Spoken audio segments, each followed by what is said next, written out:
แถมงูที่ว่านี้จะยกพวกเลื้อยเข้าจู่โจมรุมกัดที่แขนพร้อมกันทีเดียวถึง3 ตัวแถมท่านยังเห็นว่างูมันจะกัดท่านที่แขนในตำแหน่งไหนอีกด้วยปีนาคเห็นดังนั้นก็รีบบอกโยมแพ้วว่า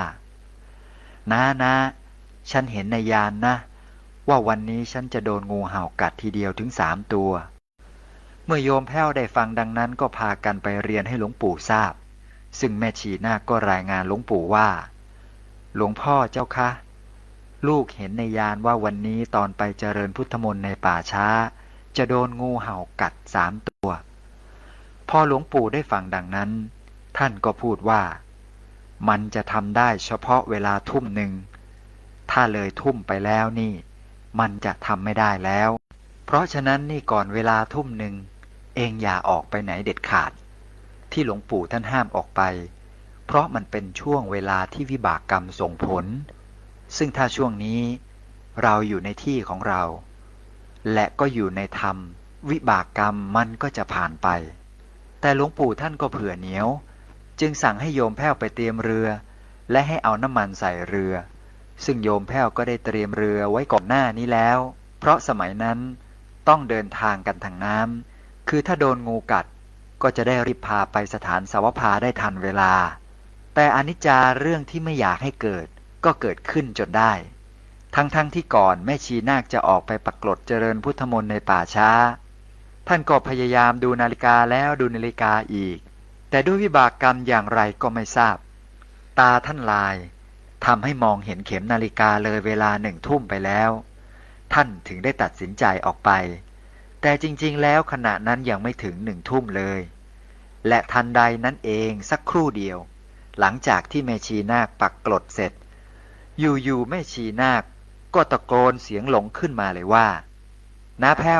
วนี่ฉันโดนกัดแล้ว3 ตัวจากนั้นจึงไม่รอช้ารีบพากันไปกราบหลวงปู่ซึ่งสิ่งแรกที่หลวงปู่ทำก็คือรีบมองดูนาฬิกาและก็พูดขึ้นทันทีว่านี่มันยังไม่ถึง1 ทุ่มนี่แล้วท่านก็หันไปบอกแม่ชีนาคกูบอกมึงแล้วนะว่าให้เลยทุ่มก่อนนี่ยังไม่ถึงทุ่มเลยจากนั้นหลวงปู่ก็สั่งโยมแพ้วให้ติดเครื่องพาแม่ชีนาคใส่เรือไปส่งสถานสาวภาก็มีอีกครั้งหนึ่งที่หลวงปู่ท่านเจอกับตัวเองในขณะที่ท่านกำลังขุดแก้วบรมจักรซึ่งแก้วดวงนี้หลวงปู่บอกว่าหากขุดขึ้นมาได้จะสามารถเลี้ยงคนได้ทั้งโลกโดยไม่ต้องทำมาหากินและชาวโลกจะได้เอาเวลามาปฏิบัติธรรมอย่างเดียวซึ่งในช่วงที่ขุดแก้วนั้นหลวงปู่ท่านอยู่ที่ปลายแคร่แบบมินนั่งคุมพวกที่ได้ธรรมกายทำวิชาเพื่อเรียกให้แก้วขึ้นมาซึ่งหนึ่งในนั้นก็มีหลวงตาอยู่ท่านหนึ่งซึ่งเวลาทำวิชาท่านก็จะตะบันหมากไปด้วยเคี้ยวไปด้วยหลวงปู่ก็มักจะดุท่านบ่อยๆว่าเดี๋ยววิชาก็ไม่ทันหรอกพอหลวงปู่ดุทีหนึ่งท่านก็หยุดตะบันทีหนึ่งแต่อยู่มาวันหนึ่งขณะที่ท่านนั่งตะบันหมากอยู่จู่ๆก็ได้ยินเสียงตุ๊บคือมีงูเห่าตัวใหญ่ขนาดเท่าน่องหล่นลงมาจากต้นข่อยจากนั้นเสียงตะบันหมากก็หยุดทันทีหลวงปู่ท่านก็เลยสงสัยว่าทำไมวันนี้หยุดไปนานท่านจึงหันไปดูซึ่งก็ปรากฏว่าหลวงตาหยุดตะบันหมากและกำลังจ้องไปที่ตางูเห่าตัวนั้นงูเห่าตัวนั้นก็จ้องกลับมาที่ตาของหลวงตาซึ่งหลวงตาเล่าว่าเราก็ตรึกอยู่ในธรรมกายแล้วก็จ้องงูมันจะทำอะไรเราไม่ได้แต่เราก็ทำอะไรงูไม่ได้เหมือนกันแต่กับหลวงปู่ซึ่งมีวิชาที่เชี่ยวชาญมากกว่าทันทีที่หลวงปู่หันไปมองงูมันก็เปลี่ยนทิศมองมาที่หลวงปู่แทนและทันทีที่สายตาของหลวงปู่สบกับตางูโยมแพ้วก็ได้เห็นแสงสว่างพุ่งปราดออกจากตาของหลวงปู่เหมือนแสงจากลำไฟฉายพุ่งไปที่ตางูทันทีจากนั้นงูมันก็ตกใจสุดขีดสะดุ้งพุ่งตัวข้ามรั้วสังกะสีหนีไปทันทีจากนั้นหลวงปู่ท่านก็สั่งพวกที่ทำวิชาว่าให้เข้าที่ไปตามหัวหน้างู บอกให้หัวหน้างูไปเจรจากระจายข่าวบอกลูกน้องงูทั้งหลายว่าให้อพยพไปจากวัดปากน้ำเสียคือให้ย้ายที่อยู่ไปเลยเพื่อขอเวรคืนที่ดินตรงนี้ให้พระแม่ชีเขาปฏิบัติธรรมกันนับจากวันนั้นงูก็ไม่มาอีกเลยเป็นอัศจรรย์ตอนที่3ขนาดลูกศิษย์รุ่นจิ๋วของหลวงปู่ยังทรงอภิญญา 3.1 สามเณรน้อยทำแผ่นดินไหวสมัยที่หลวงปู่ยังมีชีวิตอยู่มีข้าหบดีคนหนึ่งชื่อนายต่างอยู่แถวตลาดพลูซึ่งใกล้กับวัดปากน้ำนายต่างคนนี้เป็นผู้เชี่ยวชาญทางด้านไสยเวทมากเชี่ยวชาญถึงในระดับที่ว่าถ้าอยากจะให้ใครมาหาที่บ้านก็แค่จุดธูปเรียกเท่านั้นเขาก็มาแล้วโดยไม่ต้องโทรศัพท์ไปบอกหรือให้ใครไปตามเลยแต่อยู่มาวันหนึ่งนายต่างเกิดคึกอะไรก็ไม่ทราบคือคึกอยากจะลองของแกจึงมานิมนต์หลวงปู่ไปฉันภัตตาหารที่บ้านซึ่งหลวงปู่ท่านก็รู้ด้วยญาณทัศนะของท่านว่านายต่างคิดอะไรกับท่านดังนั้นท่านจึงคิดจะปราบทิฏฐิมานะของนายต่างตลาดพลูและพวกที่มีทิฏฐิมานะมากนี้จะต้องใช้ฤทธิ์ที่มากกว่าแสดงให้ดูเพื่อเป็นการสยบทิฏฐิมานะแต่เนื่องจากการแสดงฤทธิ์เล็กๆน้อยๆแค่สยบทิฏฐิมานะของนายต่างไม่ต้องใช้ฝีมือถึงระดับหลวงปู่ก็เอาอยู่ดังนั้นหลวงปู่ท่านจึงเอาแค่สามเณรตัวเล็กๆที่เข้าถึงพระธรรมกายไปกับท่านด้วยรูปหนึ่งพอหลวงปู่ไปฉันนายต่างก็เข้ามาคุยกับหลวงปู่ว่าผมเนี่ยคนอยู่ไกลๆผมแค่จุดธูปเรียกเดี๋ยวก็วิ่งอ้าวมาหาผมเลยและยิ่งไปกว่านั้นนะหากเกิดไฟไหม้ผมก็ไปยืนบนดาดฟ้าเอาธงอันเล็กๆโบกไปโบกมาแป๊บเดียวเท่านั้นไฟก็ดับได้แล้วหลวงพ่อล่ะครับเก่งทางไหนเก่งยังไงบ้างไหนแสดงอภินิหารให้ผมดูบ้างสิเพราะผมได้ยินกิตติศัพท์หลวงพ่อมานานแล้วเมื่อนายต่างพูดจบหลวงปู่ท่านจึงหันไปหาลูกศิษย์ตัวกระเปียกคือสามเณรตัวเล็กๆที่พามาด้วยโดยบอกว่าเนนนายต่างเขาอยากดูอภินิหารเนนทำให้ดูหน่อยจากนั้นเนนก็นั่งสมาธิไปแค่พักเดียวไม่กี่นาทีเท่านั้นเองอยู่ๆบริเวณบ้านของนายต่างก็เกิดแผ่นดินไหวบ้านตึกที่แกอยู่ก็โคลงเคลงส่วนกรงนกที่แขวนเรียงกันอยู่ก็แกว่งไปแกว่งมาชนกันกงเก่งส่วนนายต่างก็ทรงตัวไม่อยู่เซไปเซมาต้องจับโน่นจับนี่จนร้องอุทานขึ้นมาด้วยความตกใจว่าพอแล้วครับหลวงพ่อจากนั้นก็ก้มกราบหลวงปู่กราบสามเณรก้นกระดกเลยการทำแผ่นดินไหวของสามเณรเป็นการไหวเฉพาะจุดหรือไหวเฉพาะบ้านนายต่างเท่านั้นคือไหวแบบไม่มีพิษมีภัยไหวเพื่อละทิฏฐิมานะของนายต่างตลาดพลูนับจากนั้นนายต่างก็ยอมสยบยอมลดทิฏฐิยอมรับและศรัทธาหลวงปู่เป็นอย่างยิ่งซึ่งตอนหลังนายต่างก็ยอมมาปฏิบัติธรรมฝึกสมาธิกับหลวงปู่และกลายมาเป็นกำลังสำคัญคนหนึ่งของวัดปากน้ำทีเดียวเรื่องนี้เป็นเรื่องที่นายต่างประทับใจและเล่าต่อมาจนถึงชั่วลูกชั่วหลานของนายต่างเพราะหลานของนายต่างตลาดพลูก็ได้มาเล่าเรื่องนี้ให้หลวงพ่อธรรมชโยฟังการทำแผ่นดินไหวเฉพาะจุดนี้เป็นความสามารถเล็กๆน้อยๆของพวกที่เชี่ยวชาญในวิชาธรรมกายขนาดสามเณรน้อยๆระดับลูกศิษย์ยังทำได้ขนาดนี้แล้วหลวงปู่ที่เป็นถึงระดับอาจารย์จะมีความสามารถขนาดไหนก็ลองคิดดูกันเอาเอง 3.2 สามเณรตาทิพย์พระครูภาวนากิตติคุณวัดเกษมจิตตารามจังหวัดอุตรดิตถ์ท่านเล่าว่าสามเณรประภัตวัดปากน้ำที่ได้ธรรมกายท่านเล่าให้สามเณรวัดตะเคียนฟังว่าตัวเองได้ไปเรียนวิชาธรรมกายกับหลวงปู่วัดปากน้ำและได้ดูสวรรค์มาพอสามเณรวัดตะเคียนฟังเสร็จก็ไม่เชื่อจึงพูดขึ้นว่ากูไม่เชื่อมึงหรอกว่ามึงได้วิชาจริงหรือเปล่างั้นให้ลองดูซิว่าพระที่อยู่ในย่ามของสามเณรวัดตะเคียนนั้นมีกี่องค์ในย่ามมีพระเยอะแต่ไม่เคยนับและพอสามเณรประภัตเข้าสมาธิไปดูเสร็จก็ตอบว่า 100 กับ 2 องค์จากนั้นจึงได้เทพระในย่ามออกมานับปรากฏว่ามี100 กับ 2 องค์ไม่ขาดไม่เกินจริงๆซึ่งพอสามเณรวัดตะเคียนเห็นกับตาตัวเองแบบนี้ก็แทบจะกราบสามเณรประภัตเลยทีเดียว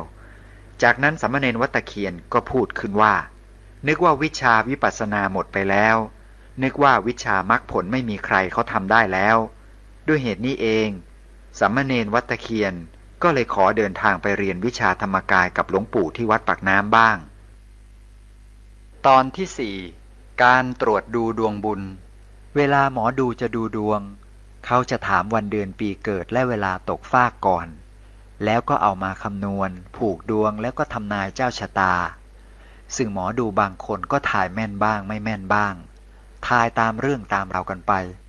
แต่เรื่องที่ได้เกิดขึ้นกับคุณหญิงล้อมและนายห้างสวัสดิ์โอสถานุเคราะห์ผู้ก่อตั้งห้างขายยาโอสถสภาเต็กเฮงหยู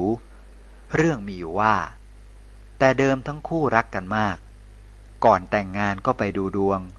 ซึ่งไปดูมากี่หมอเขาก็บอกว่าแต่งกันไม่ได้เด็ดขาดอยู่ด้วยกันแล้วล่มจมจึงทำให้ทั้งคู่เกิดความไม่สบายใจเป็นอย่างมากแต่ก็ไม่รู้จะไปปรึกษาใครจึงพากันมากราบถามหลวงปู่วัดปากน้ำซึ่งหลวงปู่ท่านก็ตรวจดูให้และวิธีการดูดวงของหลวงปู่ต่างกับการดูดวงของหมอดูอย่างสิ้นเชิง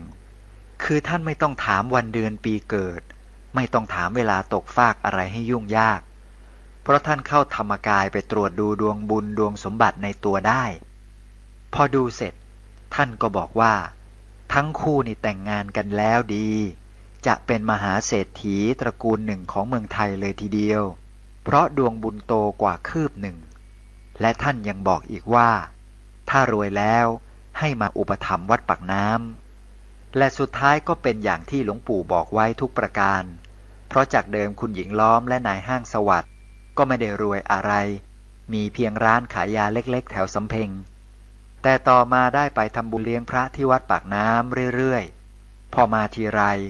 หลวงปู่ท่านจะพูดว่าทำบุญถูกทักขินัยบุคคลยิ่งให้จะยิ่งรวย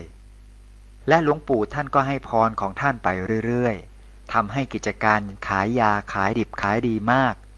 จนต้องย้ายกิจการมาที่ถนนเจริญกรุงและเปลี่ยนชื่อจากร้านขายยาเล็กๆเป็นโอสถสถานเต็กเฮงหยูจากนั้นกิจการก็ใหญ่โตขึ้นเรื่อยๆจนปัจจุบันเปลี่ยนชื่อมาเป็นบริษัทโอสถสภาจำกัดและรวยติดอันดับของประเทศจริงๆตอนที่ 5 30 ปริศนาเรื่องนี้เป็นเรื่องของหลวงตาอภิรูโปซึ่งเป็นพระที่บวชที่วัดปากน้ำในปีพุทธศักราช 2500 ท่านได้เล่าไว้ว่าก่อนหน้านั้นท่านไม่เคยจะบวชมาก่อนเลยอีกทั้งสาเหตุที่ยอมไปวัดปากน้ำครั้งแรกในชีวิตก็เพราะคิดถึงพระลูกชายที่บวชอยู่ที่นี่ซึ่งพอไปถึงก็พบกับความประหลาดใจสุดๆคือท่านได้ไปเห็นรูปถ่ายของหลวงปู่เห็นแล้วก็เกิดความสงสัยอย่างหนักว่าทำไมรูปหลวงปู่ถึงเหมือนกับพระที่มาปรากฏให้ท่านเห็นก่อนตายเนื่องจากก่อนหน้านี้ท่านได้เคยตายแล้วฟื้นขึ้นมาใหม่และเมื่อท่านเห็นดังนั้นก็ไม่รอช้ารีบไปเรียนถามพระที่เฝ้าอยู่ที่โรงเรียนปริยัติธรรมว่าหลวงพี่ครับพระองค์ที่อยู่ในรูปยังมีชีวิตอยู่ไหมครับซึ่งก็ได้รับคำตอบว่ายังมีชีวิตอยู่พระที่โรงเรียนปริยัติก็ชี้ไปทางหลวงปู่วัดปากน้ำและพูดว่าท่านนั่งรับแขกอยู่นั่นเข้าไปกราบท่านสิซึ่งพอเจ้าของเรื่องได้เจอกับหลวงปู่ครั้งแรกหลวงปู่ก็โผล่ขึ้นทันทีว่าไอ้ศูนย์นี่สำคัญศูนย์แรกนั้นได้อยู่บ้านใหญ่ศูนย์ที่2นี้เกือบตายศูนย์ที่3นี้จะได้บวชเอาฉายาไปอภิรูโปซึ่งพอเจ้าของเรื่องฟังดังนั้นก็รีบพูดสวนกลับว่าหลวงพ่อครับผมไม่ได้มาบวชครับผมจะมาเยี่ยมพระลูกชายแต่หลวงปู่ท่านก็ย้ำคำเดิมแถมเอากระดาษเขียนฉายายื่นให้และพูดอีกว่าเอานะบวชเอาฉายาไปอภิรูโปแปลว่าผู้มีรูปงามอันยิ่ง คือหลวงปู่ท่านพูดเองเองเสร็จสับจนเจ้าของเรื่องก็เกิดอาการงงแล้วก็มานั่งรำพึงนึกทบทวนดูว่าเอที่หลวงปู่พูดว่าศูนย์แรกได้อยู่บ้านใหญ่มันหมายความว่าอะไรเพราะเราเกิดมาก็ยากจนเหลือเกินแล้วสักครู่ก็ปิ๊งนึกออกว่าตอนปีพุทธศักราช 2480 น่ะเราติดคุกติดตารางเพราะหัดเป็นโจรคือไปลองปล้นเขาครั้งแรกแล้วโดนจับเข้าคุกเลยจึงได้มาอยู่บ้านใหญ่หลังเบ้อเร่อจริงๆเพราะในคุกมีคนอยู่รวมกันเยอะเลยแต่หลวงปู่ท่านไม่ได้บอกเราตรงๆว่าเราเคยเข้าคุกต่อหน้าสาธารณชนเพราะท่านกลัวเราจะเสียหน้าจากนั้นเจ้าของเรื่องก็มานึกจนต้องร้องอ๋อขึ้นอีกครั้งส่วนศูนย์ที่2ก็คืออีก10 ปีต่อมาคือในปีพุทธศักราช 2490 หลังจากออกมาจากคุกแล้วก็ได้ไปทำอาชีพเผาปูนขายแต่พอเผาไปเผามาผงปูนมันเข้าไปกัดในคออีท่าไหนก็ไม่ทราบกัดจนเลือดออกรักษาอย่างไรก็ไม่หายแถมล้มป่วยหนักจนเข้าขั้นโคม่าทำให้พระลูกชายที่บวชอยู่ที่วัดปากน้ำเป็นห่วงมากจึงเขียนจดหมายมาบอกคาถาดีกับโยมพ่อว่าให้ท่องสัมมาอรหังไปเรื่อยๆซึ่งพอท่องไปท่องมาอยู่ๆก็เกิดปาฏิหาริย์ขึ้นคือเจ้าของเรื่องเห็นหลวงปู่วัดปากน้ำมายืนอยู่ตรงหัวนอนซึ่งตอนที่เห็นนั้นยังไม่รู้จักและไม่เคยเห็นค่าหน้าค่าตาหลวงปู่มาก่อนเลยแต่ก็อธิบายลักษณะไว้ชัดว่าเป็นพระภิกษุที่มีสง่าราศีมากและมีจุดเด่นคือท่านมีไฝขนาดเท่าเม็ดพุทรา2 เม็ดซึ่งหลวงปู่ท่านมาก็เพื่อจะบอกว่าเองเอาขมิ้นกินเข้าไปสิวะเดี๋ยวก็หายแต่เนื่องจากสภาพร่างกายของเจ้าของเรื่องตอนนั้นมีสภาพร่อแร่เต็มทีแล้วจึงทำให้หลังจากเห็นหลวงปู่เสร็จกายมนุษย์ละเอียดก็หลุดออกจากกายมนุษย์หยาบทันทีโดยที่เจ้าของเรื่องไม่รู้ตัวซึ่งถ้าใช้ศัพท์ชาวบ้านก็คือวิญญาณหลุดออกจากร่างหรือพูดง่ายๆว่าตายแล้วนั่นเองและด้วยความที่เจ้าของเรื่องไม่รู้ว่าตัวเองตายจึงคิดไปว่าทำไมหลังจากท่องสัมมาอรหังแล้วร่างกายมันสบายไม่เจ็บไม่ปวดทรมานร่างกายเหมือนเก่าแถมยังมีความสามารถพิเศษเพิ่มขึ้นคือลุกเดินออกมาจากร่างตัวเองได้ด้วยอีกทั้งยังลุกเดินออกมาถึงนอกชานบ้านได้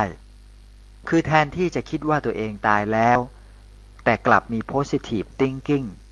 คือคิดบวกถึงขั้นว่าคงเป็นเพราะอานุภาพที่ได้ท่องคาถาวิเศษคือสัมมาอรหังซึ่งพอคิดอย่างนี้ก็เลย alert รีบท่องสัมมาอรหังใหญ่เลยคือท่องไปเดินไปทึ่งไปเพราะสามารถเดินได้เหนือพื้นสามารถเดินไปในอากาศได้เหมือนมีอากาศเป็นแผ่นดินแถมเดินได้เร็วกว่าปกติซึ่งพอเจ้าของเรื่องทำได้อย่างนี้ก็เลย alert หนักกว่าเก่าขึ้นไปอีกคือดีใจเกิด positive thinking คิดบวกต่อไปอีกว่าท่องสัมมาอรหังนี่มันช่างดีอะไรขนาดนี้ท่องแล้วทำให้เหาะได้ด้วยจากนั้นเจ้าของเรื่องก็เดินแบบเหาะๆลอยๆไปเรื่อยๆอย่างเบิกบานใจจนกระทั่งไปเจอคนรู้จัก2 คนคนแรกเดินอยู่ข้างหน้าส่วนคนที่2เดินอยู่ข้างหลังอยู่ห่างกันแค่2 เมตรก็เลยดีใจคิดอยากจะไปบอกเขาว่าได้เจอคาถาเด็ดเข้าแล้วคือถ้าได้ท่องสัมมาอรหังแล้วจะเหาะได้เพราะอยากให้เขาเหาะได้เหมือนตัวท่านเองแต่ทันทีที่เจ้าของเรื่องตะโกนเรียกทั้ง2 คนนั้นกลับไม่มีใครโต้ตอบหรือหันมามองเลยสักคนเพราะเขาไม่ได้ยินซึ่งเมื่อเป็นอย่างนี้ก็เลยทำให้เจ้าของเรื่องเกิดอาการไม่พอใจ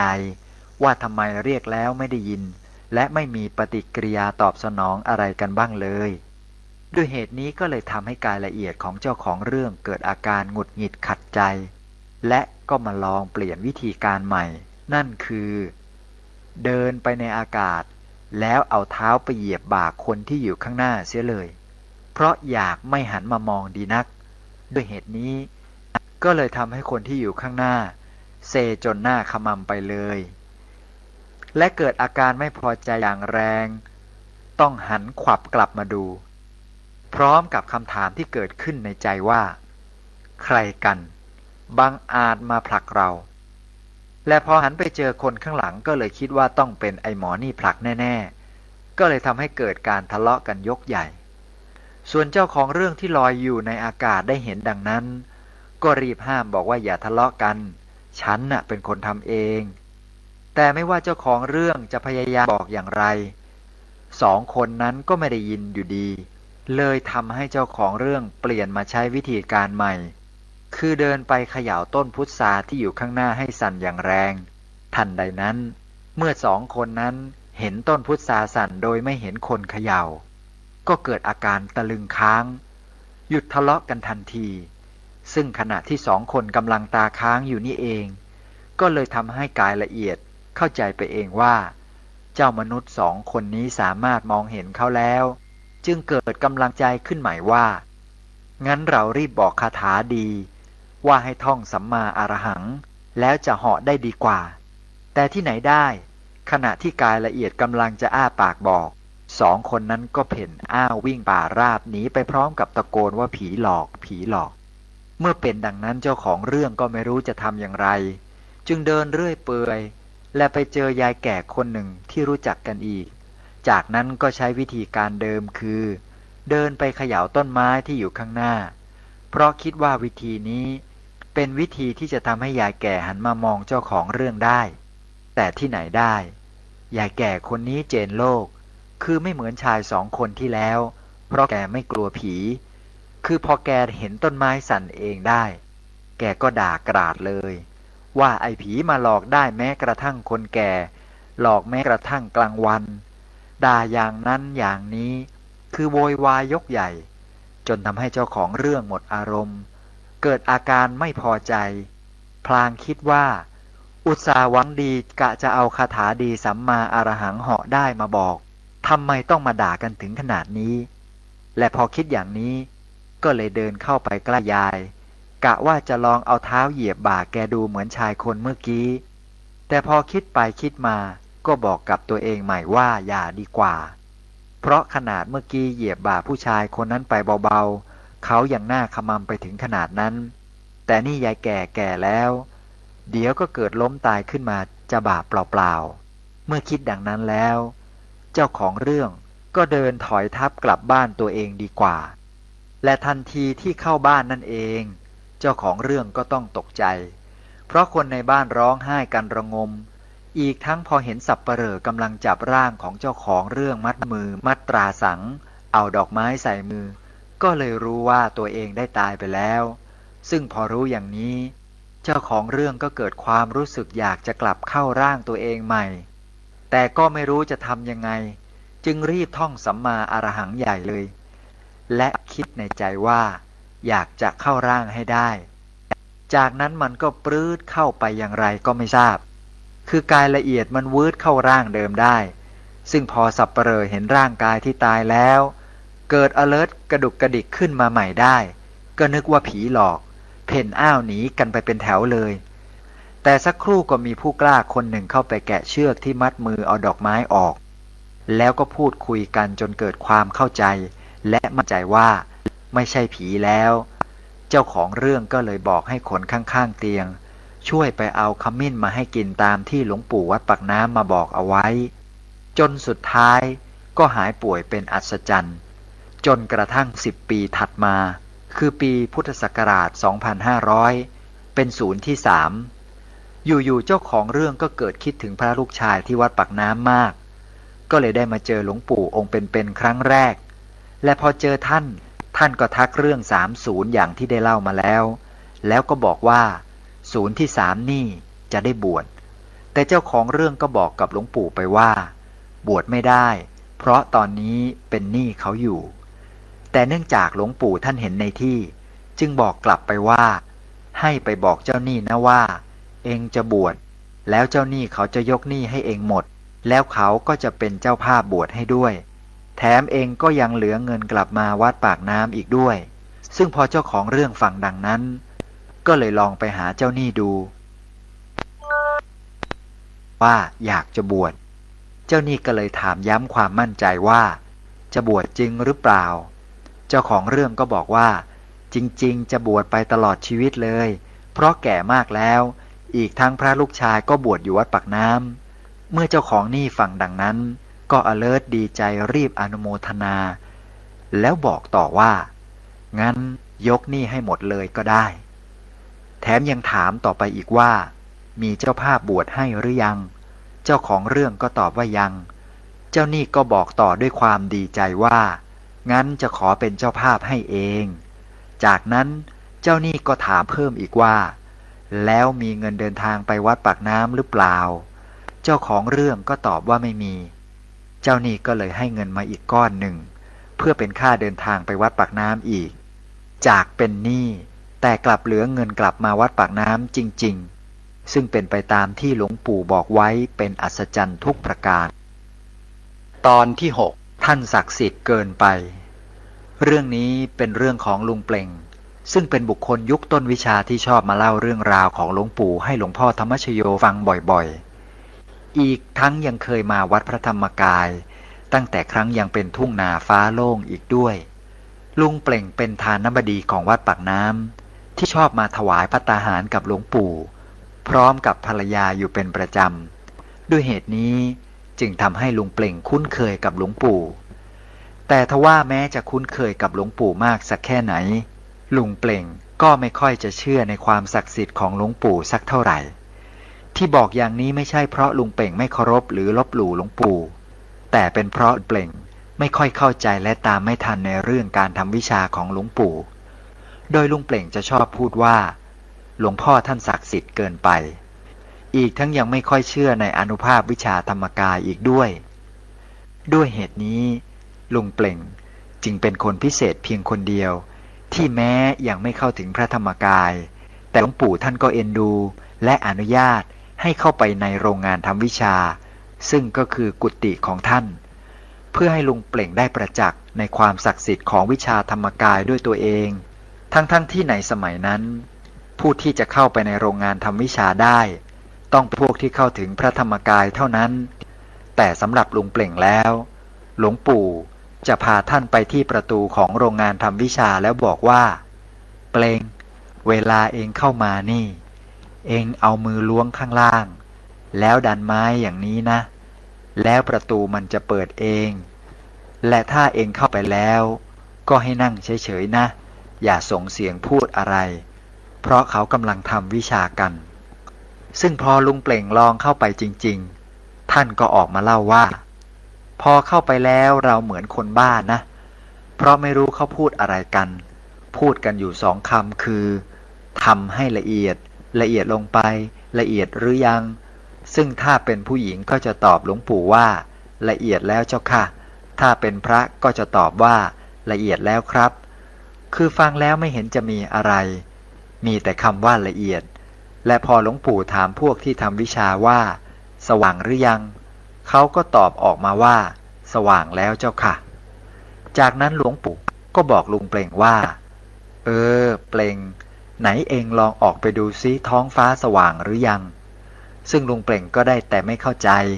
คือไม่รู้ว่าเขากำลังทำอะไรกันแต่พอเปิดประตูออกมาดูนอกโรงงานทำวิชาทันใดนั้นลุงเปล่งก็เห็นท้องฟ้าสว่างจ้าเลยแต่ลุงเปล่งก็แค่นึกในใจว่าตอนเราเข้ามาวัดใหม่ๆท้องฟ้ายังมืดตื้ออยู่เลยมืดจนน่ากลัวแต่ทำไมตอนนี้มันสว่างจ้าเลยจากนั้นก็กลับเข้ามารายงานหลวงปู่ทั้งที่ยังงงไม่หายว่าสว่างแล้วครับซึ่งพอหลวงปู่ฟังเสร็จท่านก็นิ่งๆต่อไปโดยไม่พูดอะไรจากนั้นลุงเป่งก็คิดในใจว่าเรานั่งมาตั้งนานแล้วไม่เห็นจะมีอะไรมีแต่พูดคำว่าละเอียดออกไปดีกว่าขืนอยู่นี้ต่อไปบ้ากันพอดีในช่วงนั้นนอกจากลุงเป่งจะยังไม่ค่อยเข้าใจเรื่องการทำวิชาแล้วลุงเป่งยังเชื่อและศรัทธาในวิชาโหราศาสตร์อีกด้วยเพราะในช่วงที่ลุงเป่งหัดเป็นหมอดูท่านจะชอบมาอวดคุยให้หลวงปู่ฟังว่าตำราโหราศาสตร์มันดีอย่างนั้นอย่างนี้แม่นอย่างนั้นอย่างนี้ซึ่งพอหลวงปู่ฟังเสร็จท่านก็บอกว่าสู้สัมมาอรหังไม่ได้หรอกวะ ราะเป็นทางมรรคผลนิพพานคือเมื่อลุงเปล่งมาหาหลวงปู่ทีไรก็จะบอกแต่ว่าโหราศาสตร์แม่นอย่างนั้นอย่างนี้อยู่เรื่อยจนหลวงปู่รำคาญจึงพูดกลับไปว่าเปล่งข้าให้เองดูแม่นสัก10 ปีคือในช่วง10 ปีนี้เองจะแม่นมากทีเดียวแต่หลังจากนั้นตอนท้ายของชีวิตนี่เองจะจำได้แค่สัมมาอรหังวิชาอย่างอื่นเองจะลืมหมดเลยซึ่งตอนนั้นไม่ว่าหลวงปู่จะพูดยังไงลุงเปล่งก็ไม่เชื่อหนำซ้ำยังไม่คิดว่าจะเป็นไปได้เลยเพราะช่วงนั้นลุงเปล่งเป็นหมอดูที่แม่นมากคือแม่นในระดับเทพเรียกทวดเพราะไม่ว่าลุงเปล่งจะจับตำราไหนมาอ่านก็เข้าใจทะลุปลุกโปร่งหมดแถมยังแตกฉานถึงขนาดเขียนตำราหมอดูเองได้แต่หลังจาก10 ปีผ่านไปเท่านั้นเองลุงเปล่งเกิดเป็นอะไรไม่ทราบทายใครก็แค่เกือบถูกซึ่งก็แปลว่าไม่ถูกแถมไม่แม่นเหมือนเก่าเพราะที่เคยศึกษามามันลืมไปจริงๆซึ่งลุงเปล่งบอกว่าที่พอจะจำได้บ้างก็เป็นพวกคาถาอาคมลุงเปล่งก็เลยเกิดอาการเสียเซลฟ์เพราะดูดวงใครก็ไม่ถูกจึงกลับมาเรียนถามหลวงปู่ว่าเพราะอะไรทำไมมันดูไม่แม่นซึ่งท่านก็ตอบลุงเปล่งไปว่าก็มันครบ10 ปีแล้วนี่หว่าซึ่งพอลุงเปล่งนับเวลาดูท่านก็ต้องทึ่งเพราะเมื่อนับเวลาดูแล้วมันเลย10 ปีไปแค่1 วันเท่านั้นเองลุงเปล่งก็เลยกลายเป็นหมอดูที่ดูไม่แม่นแล้วและที่น่าทึ่งมากไปกว่านั้นคือในบั้นปลายชีวิตของลุงเปล่งก็เป็นไปตามที่หลวงปู่บอกไว้เป๊ะเลยคือลุงเปล่งบอกว่าเป็นไงก็ไม่รู้คาถาหมอดูอะไรที่เคยเรียนมามันลืมไปหมดเลยเหลือแต่สัมมาอรหังอย่างเดียวจริงๆซึ่งทำไมมันลืมก็ไม่รู้เหมือนกันทั้งที่พยายามนึกแล้วแต่นึกยังไงก็นึกไม่ออกซึ่งภรรยาลุงเปล่งเล่าให้พระเดชพระคุณหลวงพ่อธรรมชโยฟังที่อาคารดาวดึงว่าคุณเปล่งเขาจำอะไรไม่ได้เลยจริงอย่างที่หลวงพ่อพูดไว้ไม่มีผิดคือไม่รู้คุณเปล่งแกเป็นอะไรเขาบอกจำอะไรไม่ค่อยได้เหลือแต่สัมมาอรหังอย่างเดียวเท่านั้นจากการที่ลุงเปล่งไม่ค่อยเชื่อในความศักดิ์สิทธิ์ของหลวงปู่เลยทำให้มีคนไปถามลุงเปล่งว่าทำไมถึงไม่ค่อยเชื่อหลวงพ่อซึ่งลุงเปล่งก็จะตอบทันทีเลยว่าก็จะให้เชื่อได้ยังไงเพราะเคยเห็นเกจิอาจารย์แทบทุกคนเวลาเขาจะทำของขลังหรือทำอิทธิฤทธิปาฏิหาริย์อะไรเขาจะมีพิธีรีตองจะต้องท่องคาถาต้องเขียนเลขสักยันต์หรือไม่ก็เป่าเสกอะไรสักอย่างเพื่อให้มันศักดิ์สิทธิ์แต่นี่ไม่เห็นหลวงพ่อท่านทำอะไรเลยสักอย่างคือพอเราพูดหรือขออะไรเสร็จแป๊บเดียวยังไม่ทันอะไรเลยหลวงพ่อท่านก็พูดกลับมาว่าเรียบร้อยแล้วหรืออย่างขณะที่หลวงพ่อกำลังนั่งฉันอยู่พอมีญาติโยมเข้ามาขอบารมีให้ท่านช่วยอะไรสักอย่างท่านก็ทำแค่ส่งเสียงแถมไปฉันไปอีกต่างหากอย่างมีอยู่ครั้งหนึ่งลุงเปล่งก็ขนเอาผ้าเช็ดหน้าที่พิมพ์รูปหลวงปู่ที่ทำไว้แจกญาติโยมที่มาร่วมงานมุทิตาหลวงปู่ในครั้งที่ท่านได้รับเลื่อนสมณศักดิ์เป็นจำนวนร้อยผืนมาให้หลวงปู่ช่วยทำให้ศักดิ์สิทธิ์ซึ่งลุงเปล่งก็เอาไปวางไว้ข้างๆสำหรับอาหารของหลวงปู่เพราะหลวงปู่ว่าให้วางไว้นั่น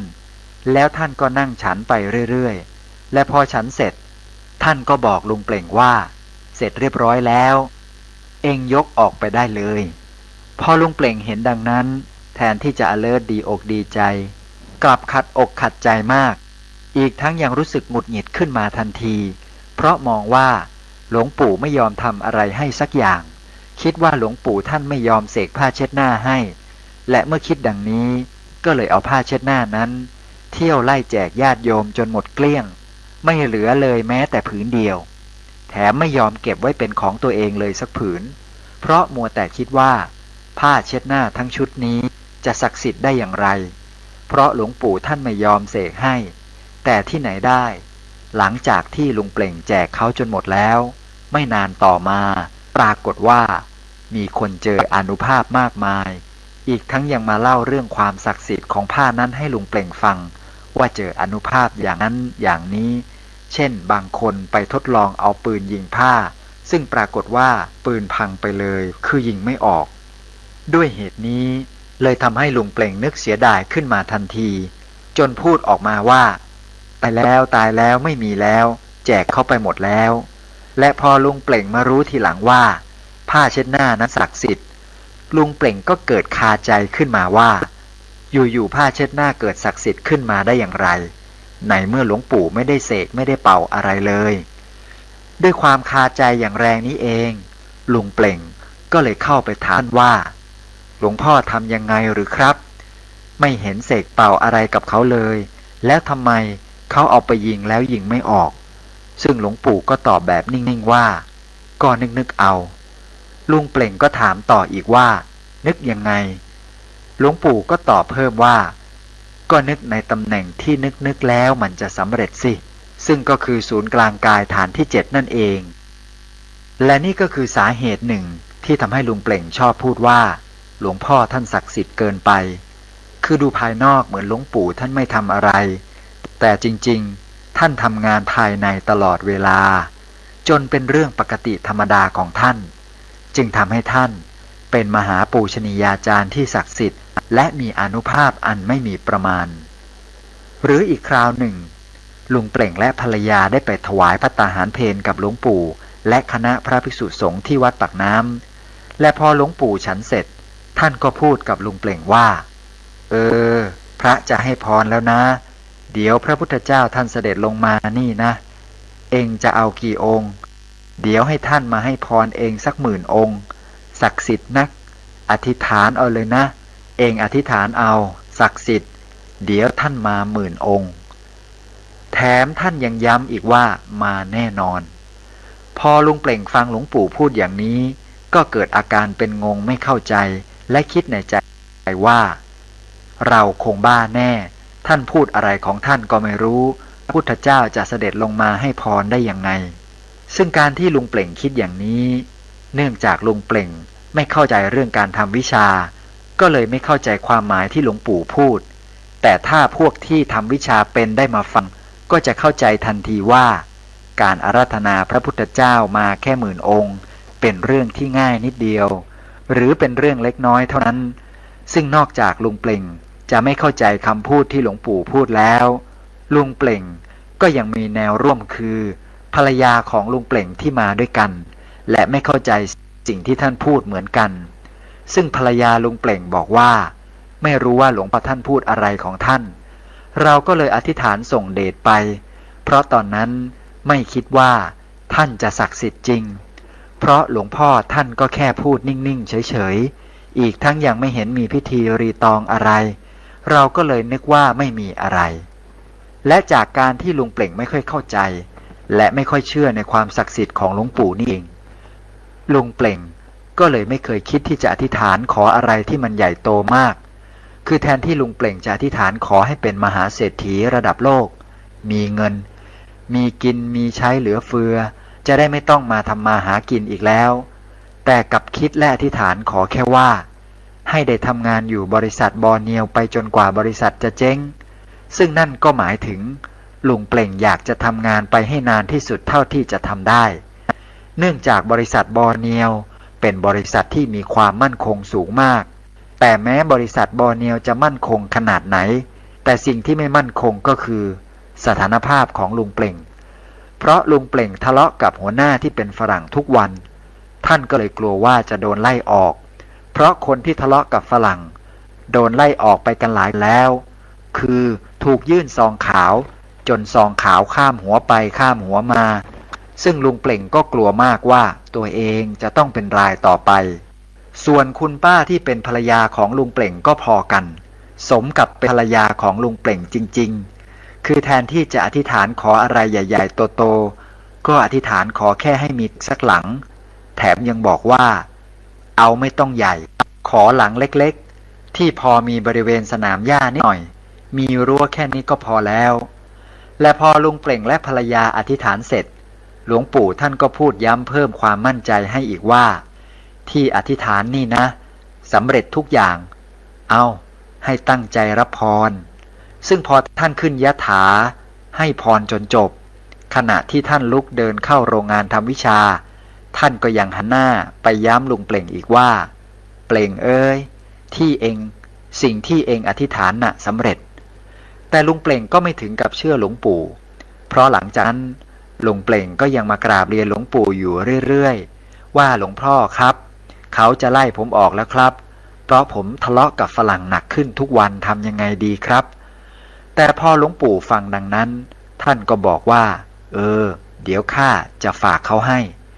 ซึ่งทันทีที่ลุงเปล่งได้ฟังประโยคนี้ลุงเปล่งก็ยิ่งงงใหญ่เลยและเพื่อให้หายงงจึงรีบถามหลวงปู่กลับว่าเขาไหนครับแต่ท่านก็นิ่งๆไม่ยอมตอบอะไรเพราะต่อไปลุงเปล่งก็ไม่รู้เรื่องแต่เรื่องมันก็ไม่จบง่ายอย่างนั้นหรอกเพราะวันต่อๆมาลุงเปล่งก็ร้อนรนมากราบเรียนหลวงปู่ใหม่อีกว่าหลวงพ่อครับซองขาวมันใกล้เข้ามาแล้วนะหลวงพ่อผมทะเลาะกับฝรั่งหนักเลยซึ่งพอหลวงปู่ได้ยินท่านก็บอกอีกว่าไม่เป็นไรหรอกข้าฝากเขาไว้แล้วซึ่งการที่หลวงปู่ตอบอย่างนี้ทำให้ลุงเปล่งงงหนักเข้าไปอีกว่าเขาไหนใครคือเขาแต่พอลุงเปล่งพยายามถามหลวงปู่ทีไรท่านก็ไม่ยอมตอบสักทีก็เลยทำให้ลุงเปล่งนึกถามตัวเองในใจว่าเขานี่คือพวกอธิบดีหรือปลัดกระทรวงอะไรหรือเปล่าต่อมาจนกระทั่งหลวงปู่มรณภาพไปแล้วลุงเปล่งก็ยังไม่รู้เลยว่าเขาที่หลวงปู่ว่าคือใครแต่ตอนหลังลุงเปล่งมารู้คำเฉลยว่าเขาคือใครก็ตอนที่ได้มากราบพระเดชพระคุณหลวงพ่อธรรมชโยและคุณยายอาจารย์มหารัตนอุบาสิกาจันทร์ขนนกยูงและหลังจากรู้แล้วลุงเปล่งก็ได้ถามคุณยายอาจารย์ใหญ่เลยว่าแล้วทำไมตอนนั้นหลวงปู่ท่านไม่บอกล่ะคุณยายท่านก็ตอบกลับว่าถ้าไปบอกตอนนั้นคุณก็ไม่เชื่อขอย้อนกลับมาเรื่องที่ลุงเปล่งทะเลาะกับฝรั่งต่อเพราะเรื่องนี้มันแปลกมากอีกทั้งยังน่าอัศจรรย์ใจสุดๆคือหลังจากที่หลวงปู่ฝากเขาไว้แล้วไม่ว่าลุงเปล่งจะทะเลาะกับนายฝรั่งมากขนาดไหนก็ไม่โดนไล่ออกสักทีทั้งที่พวกที่ฝรั่งน้อยกว่าลุงเปล่งตั้งเยอะกลับถูกยื่นซองข่าวให้ออกกันไปหมดแล้วและสุดท้ายก็เป็นลุงเปล่งอธิษฐานไว้จริงๆคือได้อยู่ที่บริษัทบอร์เนียวนานสมใจอยากเพราะนานจนกระทั่งบริษัทบอร์เนียวเปลี่ยนเจ้าของไปจริงๆส่วนคุณป้าที่เป็นภรรยาของลุงเปล่งก็เช่นกันสุดท้ายก็ได้บ้านตึกหลังเล็กๆมีสนามหญ้าหน่อยๆจริงๆอยู่แถวเทเวศซึ่งคุณป้าก็พูดว่าหากรู้ว่าหลวงปู่ศักดิ์สิทธิ์ขนาดนี้รู้งี้อธิษฐานขอบ้านให้มันใหญ่ๆโตๆไปเลยดีกว่า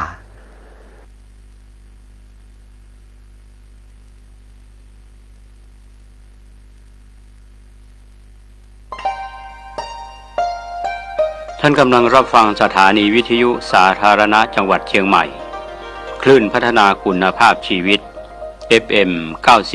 92.25 เมกะเฮิรตซ์บริหารและจัดการโดยวัดป่าแดงมหาวิหารส่งกระจายเสียงจากเลขที่71หมู่ที่14บ้านใหม่หลังมอตำบลสุเทพอำเภอเมืองจังหวัดเชียงใหม่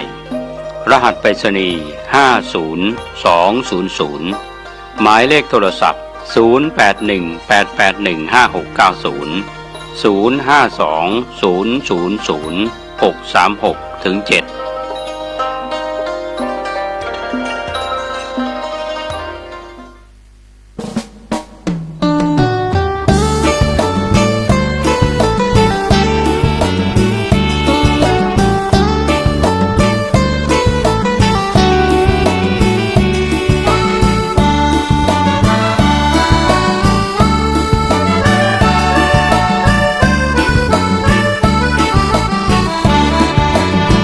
พุทธมามกะมีพระไว้ในดวงใจท่านพุทธศาสนิกชนท่านผู้ฟังทั้งหลายมาพบปะกันอีกรายการปกิณกะแห่งธรรมะจากตู้เจ้าวัดหนองตองห่างดงจังหวัดเชียงใหม่วันนี้เป็นวันเดือนยี่เดือนแรม8 ค่ำปั้มว่าเป็นวันอุโปสถศีลเป็นวันศีลวันธรรม วันแห่งองค์สมเด็จสัมมาสัมพุทธเจ้าพี่น้องญาติโยมท่านทั้งหลายสิ่งนี้ตรงกับวันพฤหัสบดีหรือวันพัดนะหรือวันพัดต่อไปเรามาบูชาพระรัตนตรัยไหว้พระกันแล้วก็ตั้งใจรับเอาศีลสิกขาบทไปเป็นข้อปฏิบัติเดี๋ยวจะได้เจริญพุทธมนต์ต่อไปตั้งใจเน้ออะระหังสัมมาสัมพุทโธภควาพุทธังภควันตังอภิวาเทมิกราบพระพุทธสวากขาโตภควตาธัมโมธัมมังนัมมัสสามิกราบพระธรรมสุปฏิปันโนภควโตสาวกสังโฆสังฆังนะมามิกราบพระสงฆ์นะโมตัสสะภะคะวะโตอะระหะโตสัมมาสัมพุทธัสสะนะโมตัสสะภะคะวะโตอะระหะโตสัมมาสัมพุทธัสสะนะโมตัสสะภะคะวะโตอะระหะโตสัมมาสัมพุทธัสสะพุทธังสรณังคัจฉามิธัมมังสรณังคัจฉามิสังฆังสรณังคัจฉามิตุติยัมปิพุทธังสรณังคัจฉามิตุติยัมปิธัมมังสรณังคัจฉามิตุติยัมปิสังฆังสรณังคัจฉามิตติยัมปิพุทธังสรณังคัจฉามิตติยัมปิธัมมังสรณังคัจฉามิ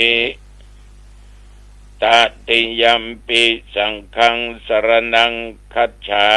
มิปานาติปาตาเวระมณี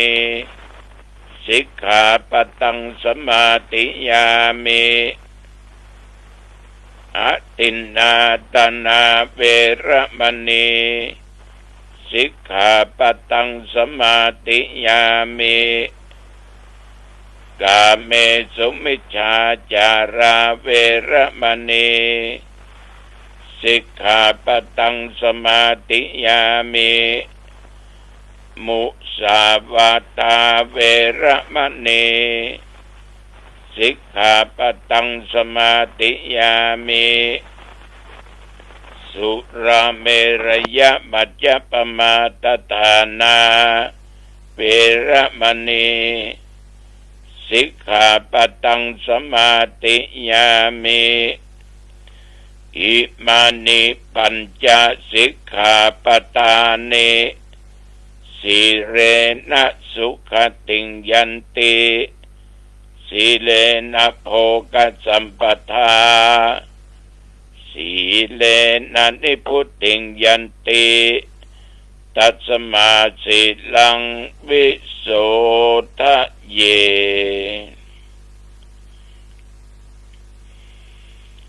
อิติปิโสภะคะวะอะระหังสัมมาสัมพุทโธวิชาจารณะสัมปันโนสุขโตโลกวิทูอนุตตรปุริสธรรมสารติสัทธาเทวมนุษย์สนังพุทโธภะคะวะติ ยันตุนิมิตตังอภมังคัลลัญจาโยจะมานาโปสกุณัสสะสัทโธปะปะกังโอโตโสปินังอากันตังพุทธานุภาเวนะวินาสเมนตุสวากาโตภะคะวะตาธัมโม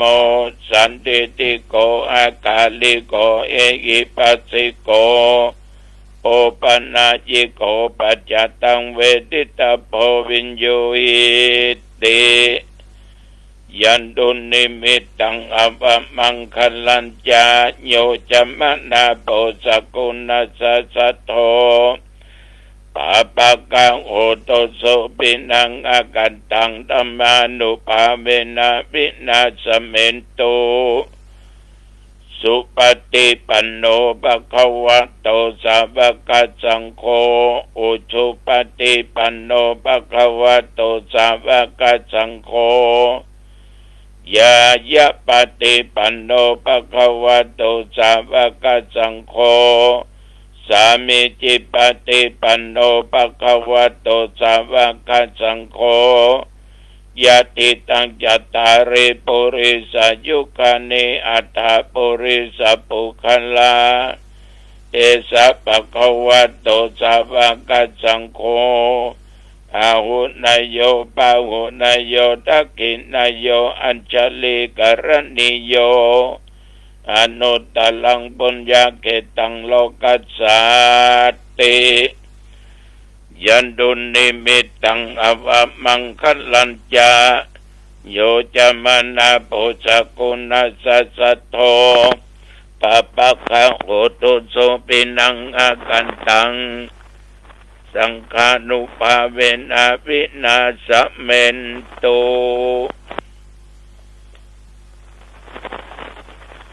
ยะโตหังภาคินีอริยยะชาติยาชาโตนาปิชานามิสันจิจปนังชีวิตาโวโรเปตาเตนะสัจเจนะโสติเตโอโตโสติกัปปัชชาโพชังโคสติสังกัตโตธัมมานังวิจโยตัฏฐาวิริยัมปิติปัสสติโพชังคาจัตตถาปะเรสมาธุเปกะโพชังคาสัตเตเตสัพพทักษินามุนินาสัมมาตคัตถาภาเวตาภาอุลิกัตถาสังวัตตันเตอภิญญายานิพพานายาจะโพธิยาเอเตนะสัจจวัชเชนะโสติเตโอตุสัพพทาเอกัสสมิงสัมมาเยนะโตโมคคัลลานัญจกัสสปังขิลันเอตุกิเตติสวาโพชังเกสัตตะเทสัญเยเตจะตังอภินันติตวาโรกามุจจิงสุตังคะเนเอเตนะสัจจวัชเชนะโสติเตโอตุสัพพทาเอกทาธัมปราชาปิเกลันเยนะปิปิริโตจุนดาเตเรนะตัญเยวาปนาเปตวานาสาตรังสัมโมติตวาจะอาปาตาตัมมาพุทธาสิทานะโสเอเตนะสัจจวัชเชนะโสติเตโอตุสัพพทาปะอินาเตจะอาปาตาตินันนัมปิมะเอสินังมัคคะอัตตะกิเลสวะปะตานุปเตธัมมตังเอเตนะสัจจวัชเชนะโสติเตโอตุสัพพทา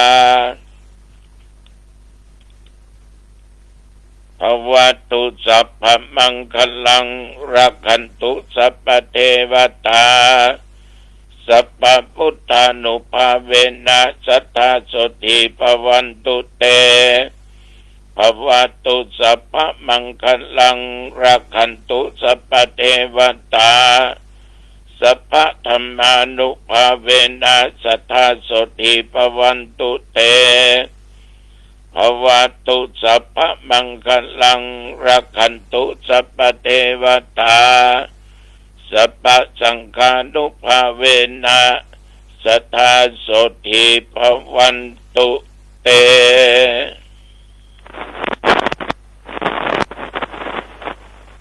โดยบทพุทธคุณธรรมคุณสังฆคุณบทสาธยายมนต์โพชฌังคะ อันศักดิ์สิทธิ์โดยจิตอันตั้งมั่นอาตมภาพขออำนวยอวยพรปัญจกปัญใจบอกว่าญาติโยมเท่าแก่ดวงกรรมใจยิ่งและตนข้าพเจ้าดำรงเกิดโลกาเปียติโรคภัยไข้เจ็บอันหนักอันปานกลางอันเบานอกกายในกายวินาศสันตุขอจงอันตรธานหายไปที่จะเกิดมาไปหน้าอย่าได้มากำมากายขอมีสุขภาพกายใจอันแข็งแรงปราศจากเคราะห์ปีเคราะห์เดือนเคราะห์วันเคราะห์ยามเคราะห์มาลับมาตื่นมายืนมาเตียวเคราะห์เลวซ้ายและขวาอย่าได้มาถูกต้องกายยายแห่งผู้ฆ่าทั้งหลายนับแต่นี้ไปขอผู้ฆ่าทั้งหลายนั้นจงสุขกายสบายใจจำเริญไปด้วยโชคปีโชคเดือนโชควันโชคยามอายุปีอายุเดือนอายุวันอายุยามแม่นบ้านเดินทางไปเหนือใต้ตกออกไกลใกล้ขอเดินทางด้วยความปลอดภัยทั้งขาไปขากลับไปก็มีใจมีโชคมาก็มีโชคมีใจมีสติปัญญาประตั้งในความประมาทประกอบด้วยโชคปีโชคเดือนโชควันโชคยามอายุปีอายุเดือนอายุวันอายุยามจำเริญไปด้วยกิจการงานและหน้าที่อายุวันนะสุขะพละจงบังเกิดมีแก่ทุกท่านทุกคนกรมอุตุบอกตักเตือนบันกันว่าระยะนี้ฟ้าฝนตั้งหนเหนือจะเบาบางลงอุณหภูมิจะต่ำลงเมื่อร่างกายปรับบัดตันนั้นมักจะเกิดไปสบายเป็นไข้เป็นเมื่อยเป็นหวัดเป็นไอเป็นนั่นเป็นนี่ก็ขอรักษากายให้ได้รับความอบอุ่นอยู่ตลอดนับตั้งแต่เมื่อตะวันบ่ายมาจนถึงปัจจุบัน24 ชั่วโมงนั้นผ่านไปแล้วโยมและอาตมาโชคดีเนาะ ผ่านมาอีกปีแล้วตั้งแต่ตะวาฉันเจ้าแล้วก็ไม่ไปไหนนั่งเทศนาธรรมบันทึกเสียงธรรมะฉันเป็นแล้วก็ไม่ไปไหนนั่งเทศนาธรรมจนค่ำจนแรงอาบน้ำอาบท่าก็เข้าพักผ่อนมาจนถึงปัจจุบันบัดเดี๋ยวนี้แต่ว่าแถวบริเวณหนองตองก็มีฝนตกแต่แดดดีแต่ว่า แดดดีญาติโยมท่านทั้งหลายต้องขออนุโมทนาเน้อที่ให้กำลังอกกำลังใจติดตามฟังรายการนี้มาด้วยดีตลอดพี่น้องญาติโยมบ้านถวายวัดถวาย ต้นแก้วคืนวันที่14เอาปะกันเนาะเวลาประมาณ7:30ที่ศาลาหลวงวัดต้นแก้ววัดถวาย19:30ปะกันขอบใจต่อสาธุเจ้าวัดบ้านมอนเนอที่นิมนต์ตุลุงเป็นเทศน์วันที่5 ธันวานั่นน่ะเวลาเที่ยงครึ่งเนาะตุลุงจะไปส่งใส่สาธุเจ้าไปตั้งธรรมหลวงปีแล้วก็ตั้งธรรมหลวงปีนี้ก็ตั้งธรรมหลวงตุเจ้าประกาศเสียงหลวงตัวก็ตุ้ยตุเจ้าวัดบ้านมอนขอบใจนักๆนะแล้ววันที่15งานประชุมเพลิงศพตุเจ้าวัดถวายเริ่มงานตั้งแต่9 โมงเป็นต้นไปแล้วก็จะลากประสาทไปที่ปัจจาไปประชุมเพลิงกับที่ปัจจาก็คงเวลาประมาณบ่ายโมงบ่ายสองนั่นแหละนะจึงแจ้งญาติโยมได้รับทราบวันนี้ที่วัดอรัญญวาสบ้านโป่ง7 โมงแมลงมีการสวดอภิธรรมถวายเป็นพระราชกุศลแด่สมเด็จพระนางเจ้าสิริกิติ์พระบรมราชินีนาถพระบรมราชชนนีพันปีหลวงที่วัดอรัญญวาสบ้านโป่งโลหะปราสาทนะเชิญญาติโยมไปร่วมกันเนอะอันนี้7:30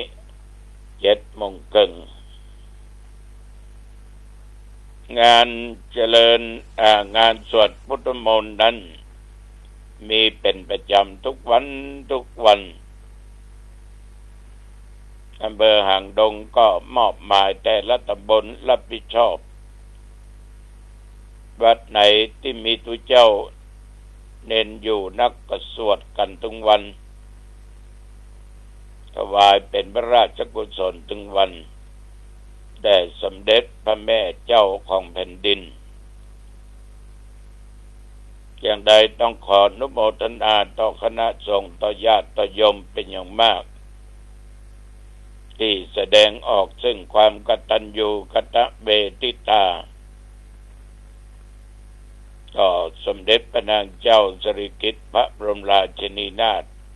พระบรมราชชนนีพันปีหลวงวันที่27นี่เพิ่งมีการสอบธรรมศึกษาตรีโทเอกทั่วประเทศทีนี้อำเภอหางดงมีเยาวชนมีญาติมีโยมสมัครสอบ 2,600 กว่าคนธรรมศึกษาตรีโทเอกสอบวันเดียวตั้งแต่8 โมงเช้าก็ไปเลิกเอา4 โมงเย็นก็จะมีการเลี้ยงข้าวปลาอาหารแก่ละเอ็กละอ่อนแก่ผู้เข้าสอบแก่พระคณะกรรมการตัวฉะนั้นที่หนองตองก็มีสอบปีนี้จัดสนามสอบ6 ที่โรงเรียนสันประศักดิ์โรงเรียนสายมุนวัดกำแพงงามโรงเรียนต้นแก้วพดุงวิทยาโรงเรียนอ่างดงรัตนราชอุปถัมภ์และที่วัดหนองตองวันที่27ญาติโยมทั้งหลายก็ได้มีการได้ได้จากันเกี่ยวกับเรื่องการที่มีต่อหนึ่งพระพุทธเจ้าเนี่ยเมื่อยังบ่ได้สำเร็จเป็นพระสัพพัญญูได้ทรงบำเพ็ญทุกขกิริยาจนว่าพระวรกายนั่นน่ะหรือร่างกายสุดผอมคล้ำ ลุกไปไหนมาไหนบ่ได้แต่ก็มาเป็นผลสำเร็จเกี่ยวกับการปฏิบัติเพื่อบรรลุธรรมเพื่อได้ตัดสรู้เป็นพระสัพพัญญูพุทธเจ้าบำเพ็ญทุกขกิริยานั้นเป็นอุปมาเหมือนกับสายพิณที่พระอินทร์มาดีดเพราะว่าสายนั้นถ้าตึงน้ำไปดีดก็ขาดย่อนยานน้ำไปดีดก็บ่ม่วนต้องบัดชิมมาปฏิปทาสายกลางเป็นว่าสมณะหรือว่าคนไหนคนใดก็ตามเวลาปฏิบัติแต่ว่ามีกายมีใจบ่ได้หลีกออกจากกามยังมีความพอใจรักใคร่อยู่ในกามในรูปในเสียงในกลิ่นในรสในการสัมผัสอารมณ์ชอบไม่ชอบได้เสวยทุกขเวทนาอันเผ็ดร้อนเกิดจากความเปลี่ยนก็ดีไม่ได้เสวยก็ดีก็ว่าควรที่จะตัดสรู้ได้เป็นเปรียบเหมือนไม้อันสดอันจุ่มโดยยางและแก้อยู่ในน้ำถ้าคนต้องการไฟมาสีก็บ่อาจติดไฟได้อีกข้อหนึ่งเป็นว่าถ้ามีกายหลีกออกจากกามแต่ยังรักใคร่พอใจในกามคุณนั้นอยู่แม้ได้เสวยทุกขเวทนาอันเผ็ดร้อนเกิดจากการปฏิบัติความเปลี่ยนพยายามก็ดีก็ได้เสวยก็ดีก็ยังบักถึงขั้นตัดสรู้เหมือนไม้อันสดอันจุ่มด้วยยางเอาไว้ที่บนบกก็มาอาจสีติดไฟได้ฉะนั้นสมณพราหมณ์เหล่าใดก็ตามมีกายหลีกออกจากกามละความพอใจรักใคร่ในกามบ่สนสักอย่างถึงได้เสวยทุกขเวทนาเกิดจากความเปลี่ยนก็ตามบ่ได้เสวยก็ตามก็ควรตัดสรู้ได้เหมือนไม้แห้งที่ไก่จากน้ำคนเอาวางไว้บนบกเอามาสีกันเกิดไฟได้ฉะนั้นอุปมาทั้ง3ข้อเนี่ยญาติโยมทั้งหลายทำให้พระพุทธเจ้าหรือสมณะโคดมมุ่งมั่นเพราะอ่านว่าการทรมานตนนั้นมันลำบากแก้ทางตัดสรู้พระสมณะโคดมก็ได้กลับมาเสวยอาหารตามปกติแต่ว่าบำเพ็ญเพียรตั้งใจเนอะญาติโยมเนอะเพราะทุกอย่างเนี่ยอาตมาภาพกล่าวว่ามาแล้วที่ใจทำได้ทำได้พระองค์ก็คลายความเปลี่ยนเหล่านั้นก็ยังบ่สามารถตัดสรู้ได้จึงมาหลีกหนีไปอยู่ที่มันสงัดที่อิสิปตนะมคทายวันเมืองพาราณสีญาติโยมมาปฏิบัติแต่ใต้ต้นสีมหาโพธิ์นั่นนะก็จึงได้ตรัสรู้อนุตตรสัมมาสัมโพธิญาณการบำเพ็ญทุกขกิริยานี้เอาเขี้ยวเป็นว่าเอามากดกันคือฟันเราเนี่ย กดตีบนเบดานเนี่ยใช้ลิ้นเนี่ยดันเบดานปากแน่นจนว่าเหงื่อนี่ไหลออกมาจากลักแร้วาระที่สองผ่อนกั้นลมอัศสะปัสสะสะคือลมหายใจเข้าหายใจออกก่อนลมมันเดินมาสะดวกนะโยมเนาะจนหูดังและปากเนี่ยลมเดินมาสะดวกเกิดเสียงดังขึ้นในที่หูก็ทำให้ปวดหัวและตลอดจนต้องร้อนไปทั่วร่างกายเกิดทุกขเวทนาอย่างแรงกล้า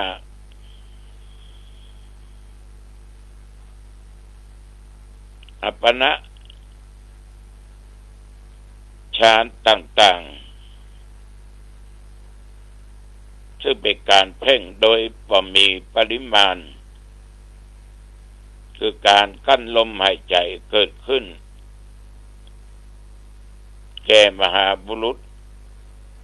ก็คือแก่พุทธองค์นั่นเองบำเพ็ญทุกขกิริยาในสองข้อนี้ก็ถึงไปสำเร็จอดอาหารคือว่ากินแต่น้อยเสวยหรือว่ากินอาหารที่มันละเอียดจนร่างกายเหี่ยวแห้งผิวพรรณวันณะเศร้าหมองกระดูกปากดไปทั่วร่างกายได้รับทุกขเวทนามากก็บรรลุธรรมได้ญาติโยมท่านทั้งหลายฉะนั้นการประพฤติปฏิบัติธรรมถ้าไปตั้งอยู่ในสามอย่างเนี่ยถึงบัดสำเร็จอัตตกิลมัฏฐานุโยคกามสุขันธิกานุโยคนี่นะคือการทรมานทรกรรมตัวเองก็ดีหมกมุ่นอยู่ในกามบางห่างหนีจากกามเนี่ยถึงบัดสำเร็จฉะนั้นสิ่งเหล่านี้ก็ฝากไว้เป็นข้อคิดกับญาติกับโยมที่ปฏิบัติทำกันเอาละวันนี้ก็หันว่าพอดีเนาะพอดีอายุวันโอสุขังพลังพบกันใหม่ญาติโยมโอกาสหน้าเจริญพร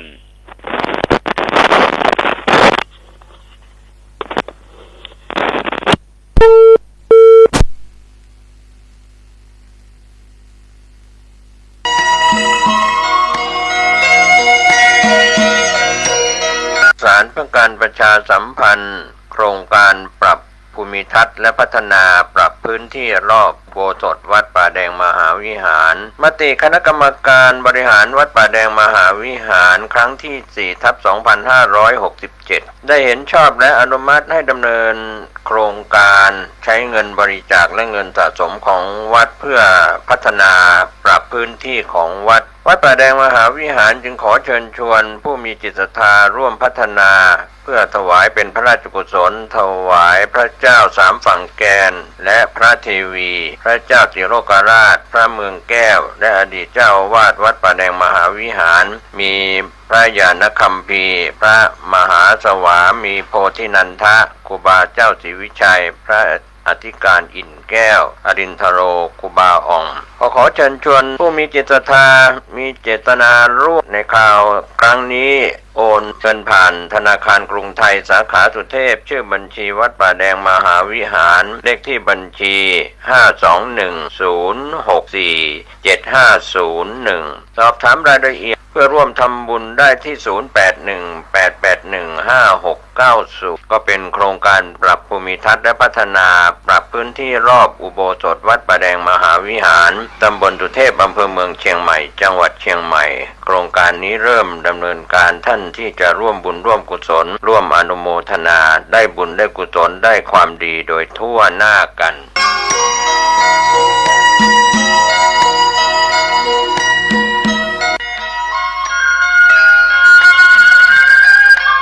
เนื่องด้วยศาสตราจารย์พิเศษท่านประเสริฐอยู่เจริญดีได้จัดสร้างสมเด็จพระเจ้าตากสินมหาราชไว้ที่พุทธมณฑลอำเภอดอยหล่อจังหวัดเชียงใหม่ขนาดเท่าวงเวียนใหญ่กรุงเทพมหานครผู้ใดสนใจร่วมทำบุญตามกำลังศรัทธาได้ที่ธนาคารกรุงไทยสาขามีโชคพาซ่าบัญชีเลขที่66197077475ขอให้ผลบุญตามส่งให้บรรลุมรรคผลนิพพานในเวลาอันควรและหากยังไม่ถึงนิพพานเพียงใดขอคำว่าไม่มีอย่าได้บังเกิดขึ้นสาธุสาธุสาธุ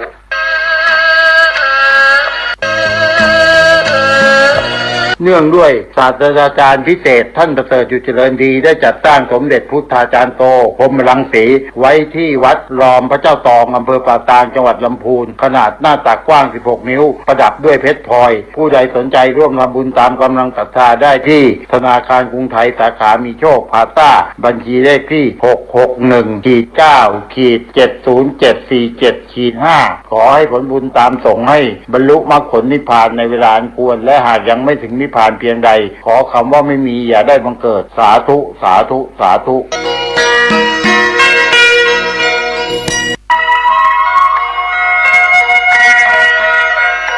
ขอเชิญพี่น้องชาวพุทธร่วมเป็นเจ้าภาพสร้างห้องสุขาห้องอาบน้ำเพื่ออำนวยความสะดวกแก่คณะศรัทธาสาธุชนที่จะเข้าปฏิบัติธรรมกรรมฐานณวัดบ้านเราพระเจ้าตาเขียวพื้นที่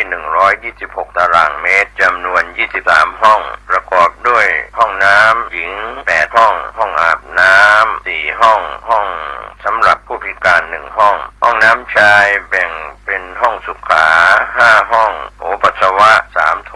ห้องอาบน้ำ4ห้องและห้องสำหรับผู้พิการอีก1ห้องท่านผู้ใจบุญใจกุศลร่วมสร้างห้องน้ำห้องขาตารางเมตรละ 10,000 บาทหรือตามกำลังเจตนาศรัทธาติดต่อร่วมทำบุญได้ที่ธนาคารกรุงไทยสาขาป่าซางเลขที่บัญชี79800274865ชื่อบัญชีวัดบ้านเราหรือสอบถามรายละเอียดเพิ่มเติมได้ที่พระครูภาวนาโสภิตผู้ช่วยศาสตราจารย์ด็อกเตอร์เจ้าวาดวัดบ้านเราพระเจ้าตาเขียวตำบลบ้านเรือนอำเภอป่าซางจังหวัดลำพูนโทรศัพท์0969525159ได้ทุกวันขออนุโมทนากับเจ้าภาพทางไกลทางไกลและที่ร่วมทำบุญทั้งภาพปกติและออนไลน์ได้บุญได้กุศลได้ร่วมอนุโมทนาโดยทั่วหน้ากันก็เปลี่ยนลูกจะดีหรือไม่ดีอยู่ที่ลูกไม่ใช่พ่อแม่ 1. พ่อแม่ให้ได้แค่ชีวิตและการเลี้ยงดู 2. สุดท้ายการเลือกทางเดินขึ้นอยู่กับลูกเอง 3. พ่อแม่สอนดีแค่ไหนถ้าลูกไม่ทำก็เปล่า 4. ชีวิตลูกจะรุ่งหรือร่วงอยู่ที่การกระทำของลูก 5. พ่อแม่เป็นเพียงผู้ชี้ทางแต่ลูกต้องเดินเองลูกจะดีหรือไม่ดีอยู่ที่ลูกไม่ใช่พ่อแม่ 1. พ่อแม่ให้ได้แค่ชีวิตและการเลี้ยงดู 2. สุดท้ายการเลือกทางเดินขึ้นอยู่กับลูกเอง 3. พ่อแม่สอนดีแค่ไหนถ้าลูกไม่ทำก็เปล่า 4. ชีวิตลูกจะรุ่งหรือร่วงอยู่ที่การกระทำของลูก 5. พ่อแม่เป็นเพียงผู้ชี้ทางแต่ลูกต้องเดินเองเป็นคนแบบไหนวัดจากคำพูดถ้าอยากรู้ว่าคนคนหนึ่งเขาเป็นคนยังไงไม่ต้องสืบไม่ต้องเดาแค่ฟังคำพูดของเขาคุณจะรู้หมดทุกอย่างคำพูดที่หลุดมาจากข้างในต่อให้พยายามปิดบังแค่ไหนก็หลอกกันไม่ได้คนที่มีจิตใจสกปรกก็พูดแต่คำสกปรกคนที่มีแต่ปมในใจก็พูดทำร้ายคนอื่นเสมอบางคนพูดแต่เรื่องโกหกมันคือสัญญาณว่าเขาไม่เคยเคารพใครเลยบางคนพูดแต่ข้ออ้างมันบอกว่าเขาไม่กล้าเผชิญความจริงบางคนชอบพูดดูถูกคนอื่นเพราะข้างในเขาเต็มไปด้วยความกลัวแล้วก็ปมด้อย แต่บางคนถึงเขาจะจนแต่พูดแล้วเต็มไปด้วยกำลังใจบางคนล้มเหลวแต่ยังพูดปลุกให้คนอื่นลุกขึ้นได้บางคนเจ็บปวดแต่ยังเลือกพูดให้คนรอบตัวมีรอยยิ้มดูคนให้ดูที่คำพูดมันจะเปิดเผยทุกอย่างโดยที่เจ้าของปากไม่รู้ตัวปากของใครบางคนอาจเป็นคำตัดสินว่าเขาคือคนที่คุณควรเดินไปด้วยหรือควรเดินออกมาให้เร็วที่สุดเพราะคำพูดของเขาสร้างอนาคตได้และมันก็ทำลายอนาคตเราได้เหมือนกันเป็นคนแบบไหนวัดจากคำพูดถ้าอยากรู้ว่าคนคนหนึ่งเขาเป็นคนยังไงไม่ต้องสืบไม่ต้องเดาแค่ฟังคำพูดของเขาคุณจะรู้หมดทุกอย่างคำพูดที่หลุดมาจากข้างในต่อให้พยายามปิดบังแค่ไหนก็หลอกกันไม่ได้คนที่มีจิตใจสกปรกก็พูดแต่คำสกปรกคนที่มีแต่ปมในใจก็พูดทำร้ายคนอื่นเสมอบางคนพูดแต่เรื่องโกหกมันคือสัญญาณว่าเขาไม่เคยเคารพใครเลยบางคนพูดแต่ข้ออ้างมันบอกว่าเขาไม่กล้าเผชิญความจริงบางคนชอบพูดดูถูกคนอื่นเพราะข้างในเขาเต็มไปด้วยความกลัวแล้วก็ปมด้อยแต่บางคนถึงเขาจะจนแต่พูดแล้วเต็มไปด้วยกำลังใจบางคนล้มเหลวแต่ยังพูดปลุกให้คนอื่นลุกขึ้นได้บางคนเจ็บปวดแต่ยังเลือกพูดให้คนรอบตัวมีรอยยิ้มดูคนให้ดูที่คำพูดมันจะเปิดเผยทุกอย่างโดยที่เจ้าของปากไม่รู้ตัวปากของใครบางคนอาจเป็นคำตัดสินว่าเขาคือคนที่คุณควรเดินไปด้วยหรือควรเดินออกมาให้เร็วที่สุดเพราะคำพูดของเขาสร้างอนาคตได้และมันก็ทำลายอนาคตเราได้เหมือนกัน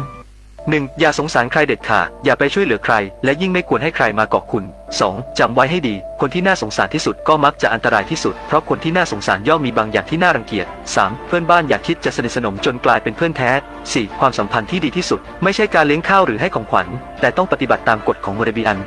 93% ของการสื่อสารเกิดจากสิ่งที่ไม่ใช่คำพูด 5. ในวงกินเลี้ยงอย่าไปบังคับใครให้ดื่มเหล้า 6. บ้านที่ว่างอยู่อย่าให้ญาติยืมเพราะเชิญมาอยู่ได้ง่ายแต่ไล่ให้ออกนั้นยาก 7. ห้ามเด็ดขาดในการบอกคนอื่นว่าคุณมีเงินเก็บอยู่เท่าไหร่จำไว้เลยว่าห้ามบอกใครทั้งนั้นไม่ว่าใครก็ตาม 8. อย่าตัดสินใจแทนใครถ้าผลลัพธ์ออกมาดีคุณอาจไม่ถูกนับบุญแต่ถ้าออกมาแย่คุณจะโดนโทษทันที 9. ถ้าอยากเข้าหาใครให้ขอให้เขาช่วยอะไรเล็กๆเป็นประจำแล้วค่อยให้ของขวัญเล็กๆแก่เขา 10. เพื่อนหรือเพื่อนร่วมรุ่นที่ไม่ได้ติดต่อกันเกิน10 ปีถ้าเขาส่งข้อความมาก็ให้ทำเป็นไม่เห็นอย่าตอบ 11. อย่าเสียเวลามากเกินไปกับการรักษาความสัมพันธ์เมื่อคุณมีเงินและมีความสามารถความสัมพันธ์ทุกอย่างจะราบรื่นเองถ้ามันยังไม่ราบรื่นแสดงว่าเงินและความสามารถของคุณยังไม่พอ 12. อย่าบอกแผนของคุณให้ใครฟังปล่อยให้พวกเขาได้เห็นผลลัพธ์ด้วยตาตนเอง 13. การพึ่งพาคนอื่นเท่ากับคุณกำลังทำลายตัวเองคุณต้องเข้าใจว่าใต้ต้นไม้ใหญ่จะไม่มีหญ้าใหญ่เติบโตสิ่งที่บังแดดกันฝนให้คุณได้ก็อาจจะทำให้คุณมองไม่เห็นแสงตะวันเลยก็ได้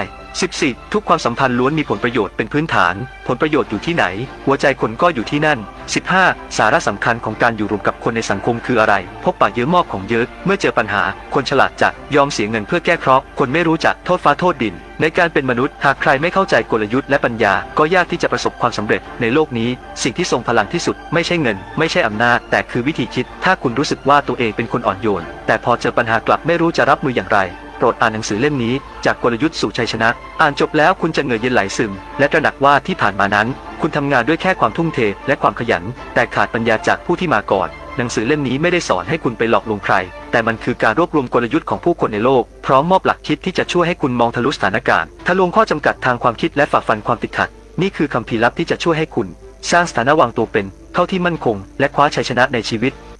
ก่อนที่คนเราจะรวยมักจะมีสัญญาณแปลกๆแบบนี้ 1. เริ่มลดการเข้าสังคมที่ไม่มีประโยชน์ 2. ไม่สนใจสายตาคนอื่นไม่แคร์ว่าคนอื่นจะมองเราอย่างไร 3. ใส่ใจการเติบโตของตัวเอง 4. มีความแข็งแกร่งในใจมากขึ้น 5. เริ่มรู้จักปฏิเสธสิ่งที่ไม่พาเราไปข้างหน้าเขาบอกคนนี่นะถ้ามันสุดยอดคนน่ะคนเก่งทั้งหมดมันจะอู้กันแต่เรื่องความคิดมันจะอู้แต่ความคิดจินตนาการ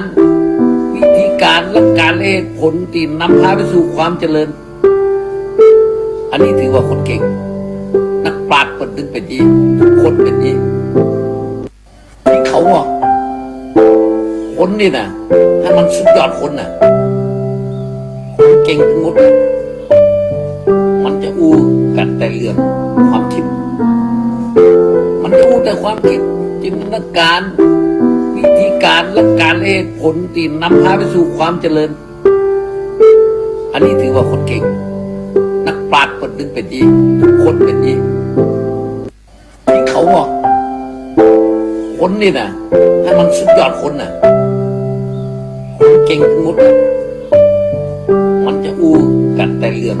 ความคิดมันจะอู้แต่ความคิดจินตนาการ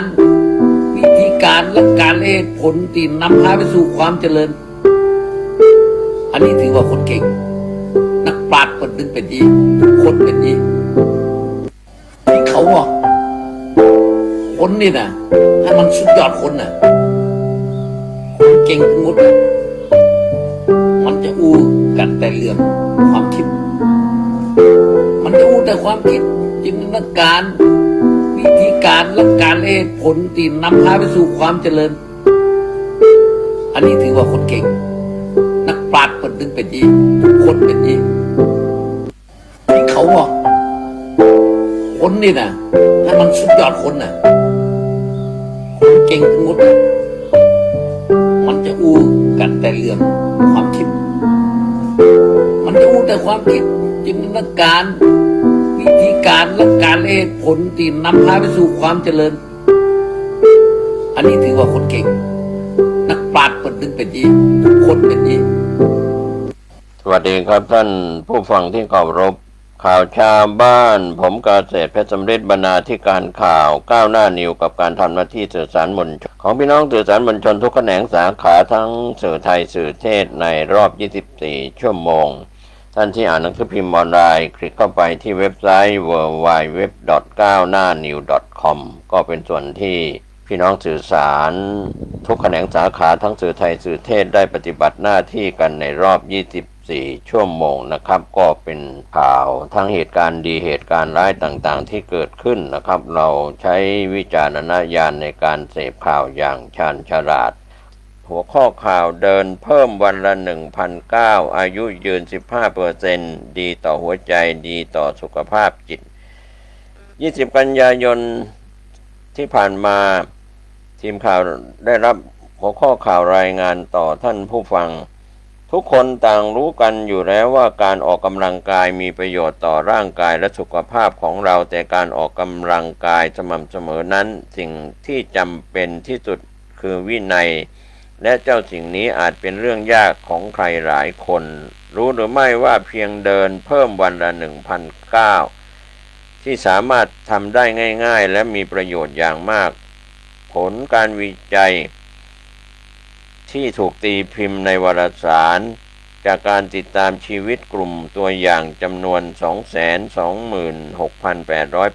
226,889 รายต่อเนื่องเป็นเวลากว่า 7 ปีโดยวัดผลจากการเดิน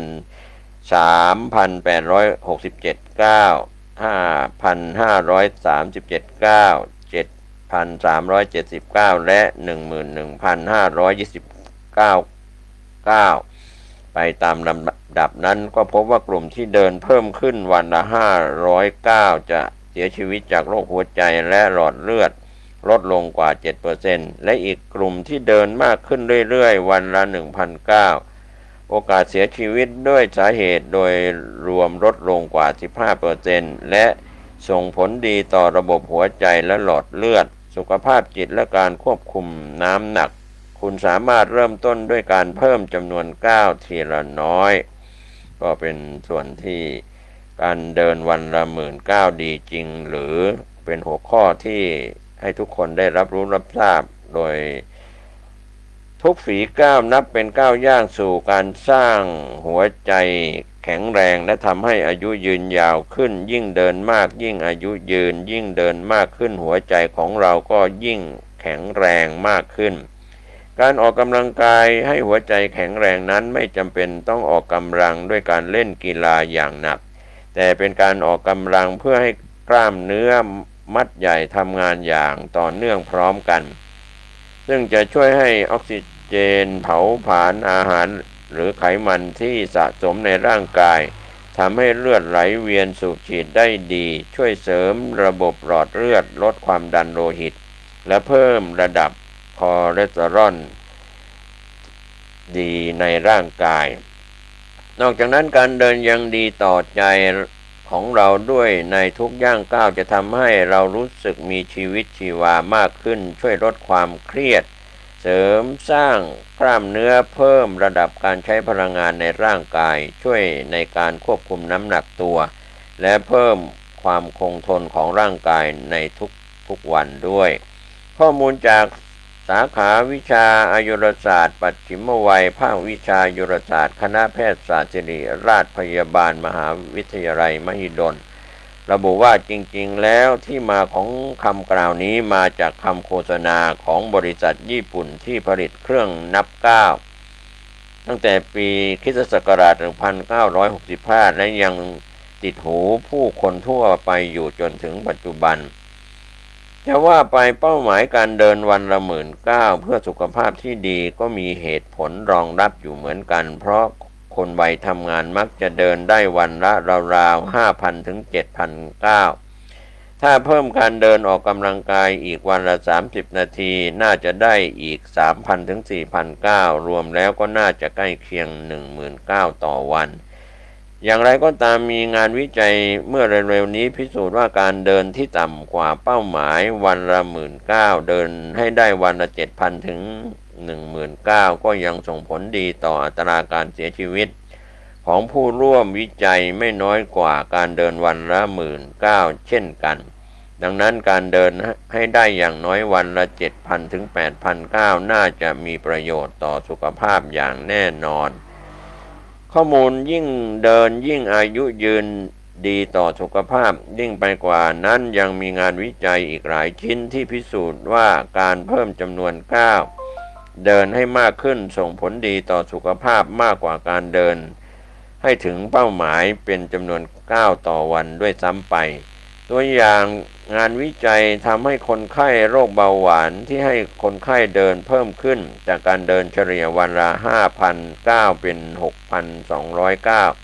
ทำให้คนไข้ควบคุมระดับน้ำตาลในเลือดได้ดีขึ้นอีกงานวิจัยหนึ่งทำให้คนไข้หญิงสูงอายุที่มีไขมันในเลือดสูงที่ให้คนไข้เดินเฉลี่ยเพิ่มขึ้นจาก 6,800 เป็น 8,500 ก้าวต่อวันพบว่าช่วยให้ระดับไขมันในเลือดลดลงนอกจากนั้นยังมีงานวิจัยอีกชิ้นหนึ่งเปรียบเทียบคน2 กลุ่มแรกเดินน้อยกว่าวันละ 4,000 ก้าวกับกลุ่มที่2เดินมากกว่าวันละ 8,000 ก้าวพบว่ากลุ่มที่เดินมากมีอัตราการเสียชีวิตน้อยกว่ากลุ่มที่เดินน้อยข้อสรุปว่าถ้าท่านสามารถเดินได้ถึงหรือเกินกว่าวันละ19,000อยู่แล้วก็ขอให้เดินต่อไปแต่ถ้าท่านเดินได้น้อยกว่านั้นก็ไม่ต้องท้อขอให้ลองตั้งเป้าหมายและเดินให้ได้สักวันละ 8,000 ก้าวเชื่อว่าสุขภาพของท่านจะดีขึ้นแน่ๆจำนวนก้าวที่เหมาะสมในการเดินต่อวันแตกต่างกันไปตามกลุ่มอายุโดยทั่วไปผู้ใหญ่ควรตั้งเป้าหมาย 8,000 ถึง 10,000 ก้าวต่อวันเพื่อให้ได้ประโยชน์ต่อสุขภาพทุกก้าวที่เพิ่มขึ้นก็ล้วนมีประโยชน์ต่อสุขภาพไม่ว่าจะเป็นการเพิ่มจำนวนก้าวจาก 5,000 เป็น 6,000 ก้าวก็สามารถส่งผลดีต่อสุขภาพได้ก็มีคำแนะนำช่วงอายุผู้ใหญ่ 18 ถึง 59 ปีควรตั้งเป้าหมาย 8,000 ถึง 10,000 ก้าวต่อวันเพื่อลดความเสี่ยงโรคเรื้อรังผู้สูงอายุ60 ปีขึ้นไป 6,009 ถึง 8,009 ต่อวันช่วยรักษาความคล่องตัวและลดความเสี่ยงสุขภาพเด็กและวัยรุ่นควรเดินมากกว่า 12,000 ก้าวต่อวันเพื่อรองรับการเจริญเติบโตเหตุผลดีๆที่ควรเดินออกกำลังกายนายแพทย์ธนาวุฒิเลิศเอกธรรมศูนย์กล้ามเนื้อกระดูกและข้อโรงพยาบาลพญาไท3ระบุว่าการเดินเป็นอีกหนึ่งทางเลือกในการออกกำลังกายที่ง่ายสะดวกและลงทุนน้อยเหมาะสำหรับทุกเพศทุกวัยซึ่งการเดินที่ถูกต้องและสม่ำเสมอใช้เวลาเพียงไม่กี่นาทีแต่กลับสร้างเสริมสุขภาพที่แข็งแรงของเราได้ในระยะยาวช่วยให้ระบบต่างๆภายในร่างกายทำงานได้ดีมากขึ้นกว่าที่เคยเป็นจนเราต้องประหลาดใจทีเดียวช่วยลดความเสี่ยงโรคกระดูกพรุนสร้างความแข็งแรงให้กล้ามเนื้อเอ็นข้อต่อ การเดินที่ถูกสุขลักษณะอย่างสม่ำเสมอสามารถเพิ่มความหนาแน่นของกระดูกในผู้หญิงวัยหมดประจำเดือนได้เพราะช่วยลดความเสี่ยงโรคกระดูกพรุนชะลอการสูญเสียมวลกระดูกเพราะการเดินเป็นการออกกำลังกายแบบต้านแรงโน้มถ่วงโลกทำให้กระดูกถูกกระตุ้นให้ผลิตเซลล์ออกมามากขึ้นลองสังเกตคนที่นอนหรือนั่งทั้งวันจะพบว่ามวลกระดูกจะลดลงกล้ามเนื้อรีบเหลวไม่กระชับการออกกำลังเพียงวันละ30 นาทีจะช่วยให้กระดูกแข็งแรงขึ้นและลดความเสี่ยงรวมทั้งผลกระทบอันเกิดจากโรคกระดูกพรุนได้ด้วยแถมยังสร้างความแข็งแรงของกล้ามเนื้อเอ็นที่ต้นขาเข่าน่องข้อเท้าช่วยกระชับหน้าท้องและสะโพกในคนที่เป็นโรคกระดูกพรุนรุนแรงหรือเคยกระดูกแตกควรหลีกเลี่ยงการออกกำลังกายที่อาจเสี่ยงอันตรายควรปรึกษาแพทย์เพื่อรักษาที่ต้นเหตุเสียก่อนและเลือกกิจกรรมการออกกำลังกายที่เหมาะสมที่สุดส่วนท่านที่มีอาการปวดข้อเข่าข้อเท้าการเดินออกกำลังกายในน้ำก็เป็นอีกทางเลือกที่เหมาะเพราะช่วยลดแรงกดที่ข้อต่างๆและแรงต้านในน้ำจะช่วยทำให้กล้ามเนื้อและเอ็นรอบข้อแข็งแรงขึ้นช่วยลดความเสี่ยงต่อการเกิดสารพัดโรคร้ายผลวิจัยด้านสุขภาพสตรีมหาวิทยาลัยฮาวาดพบการเดินต่อเนื่อง 3-5 ชั่วโมงต่อสัปดาห์ช่วยลดความเสี่ยงการเกิดมะเร็งเต้านมและมะเร็งมดลูกได้กว่า 54%ลดความเสี่ยงต่อการเกิดโรคมะเร็งลำไส้ใหญ่ได้ 20% อีกทั้งการเดินยังสามารถช่วยลดความเสี่ยงต่อการเกิดโรคเบาหวานชนิดที่ 2 ได้มากถึง 60% ผลการศึกษาพบว่าการเดินวันละ 10-15 นาทีทำให้อาการโรคเบาหวานดีขึ้นและยังเป็นการช่วยให้อินซูลินทำงานดีขึ้นร่างกายสามารถนำน้ำตาลไปใช้งานได้ดีขึ้นหมายถึงสามารถควบคุมเบาหวานได้ดีขึ้นนั่นเองนอกจากนี้การเดินเร็วติดต่อกันนาน21 นาทีต่อวัน 4-5 วันต่อสัปดาห์หรือ 2.5 ชั่วโมงต่อสัปดาห์จะสามารถลดความเสี่ยงต่อภาวะโรคหลอดเลือดสมองและหัวใจได้ถึง 31%จึงมีคำกล่าวที่ว่าการเดิน1 นาทีจะทำให้ชีวิตยาวขึ้นอีก12 นาทีเลยทีเดียวชะลอความจำเสื่อมมีการทดลองว่าคนที่เดินไปคิดไปสามารถคิด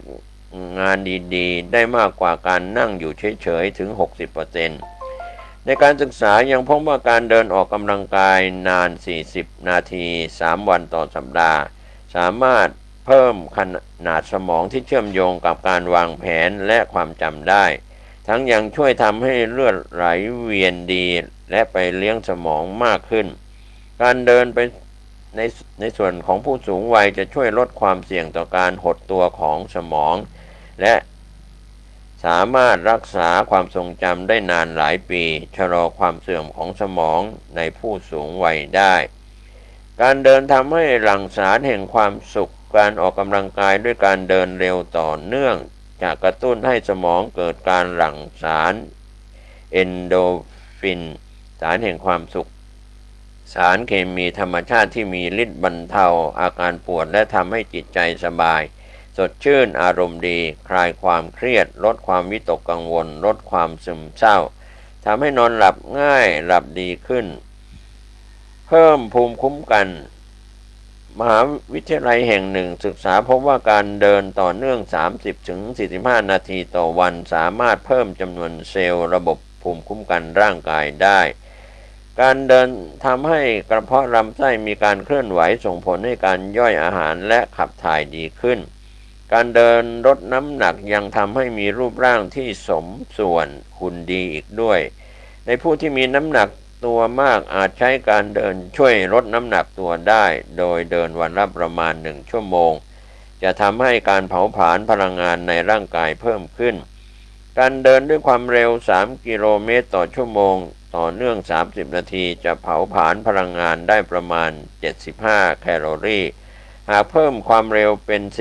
4-5 กิโลเมตรต่อชั่วโมงจะสามารถเผาผลาญพลังงานได้ 99 แคลอรี่และหากเดินเร็วขึ้นเป็น 6 กิโลเมตรต่อชั่วโมงจะสามารถเผาผลาญพลังงานได้ถึง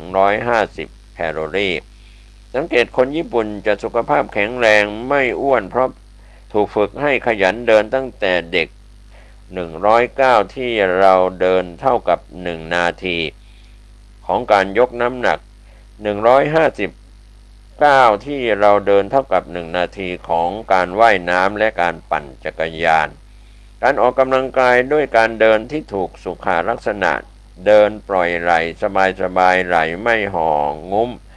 ไม่ก้มจนเกินไปสายตามองตรงไปข้างหน้าประมาณ 5-6 เมตรเดินลงน้ำหนักด้วยส้นเท้าแล้วค่อยวางเท้าลงจนเต็มฝ่าเท้ากดปลายเท้าและยกส้นเท้าขึ้นเพื่อส่งน้ำหนักไปที่เท้าส่วนหน้านิ้วเท้าจะช่วยผลักให้ก้าวเดินต่อไปได้อย่างสมดุลก้าวเท้าให้สั้นกว่าช่วงแขนตั้งฉากประมาณ1 ฝ่ามือไม่ก้าวยาวหรือสั้นเกินไปการเดินที่ช่วยเสริมสร้างความแข็งแรงของร่างกายต้องเป็นการเดินที่ต่อเนื่องกันนานประมาณ30นาทีขึ้นไปการเดินหยุดอาจไม่สามารถฝึกระบบหลอดเลือดหัวใจได้ความถี่ของการออกกำลังในด้านการออกกำลังกายควรเดินอย่างน้อย 3-5 ครั้งต่อสัปดาห์และกระทำอย่างสม่ำเสมอเคล็ดลับการเดินให้มีประสิทธิภาพไม่บาดเจ็บประเมินร่างกายก่อนออกเดินผู้ที่ไม่เคยออกกำลังกายมาก่อนควรตรวจร่างกายว่ามีโรคประจำตัวหรือไม่มีทานยาหรือประวัติการดูแลพิเศษให้พกติดตัวไว้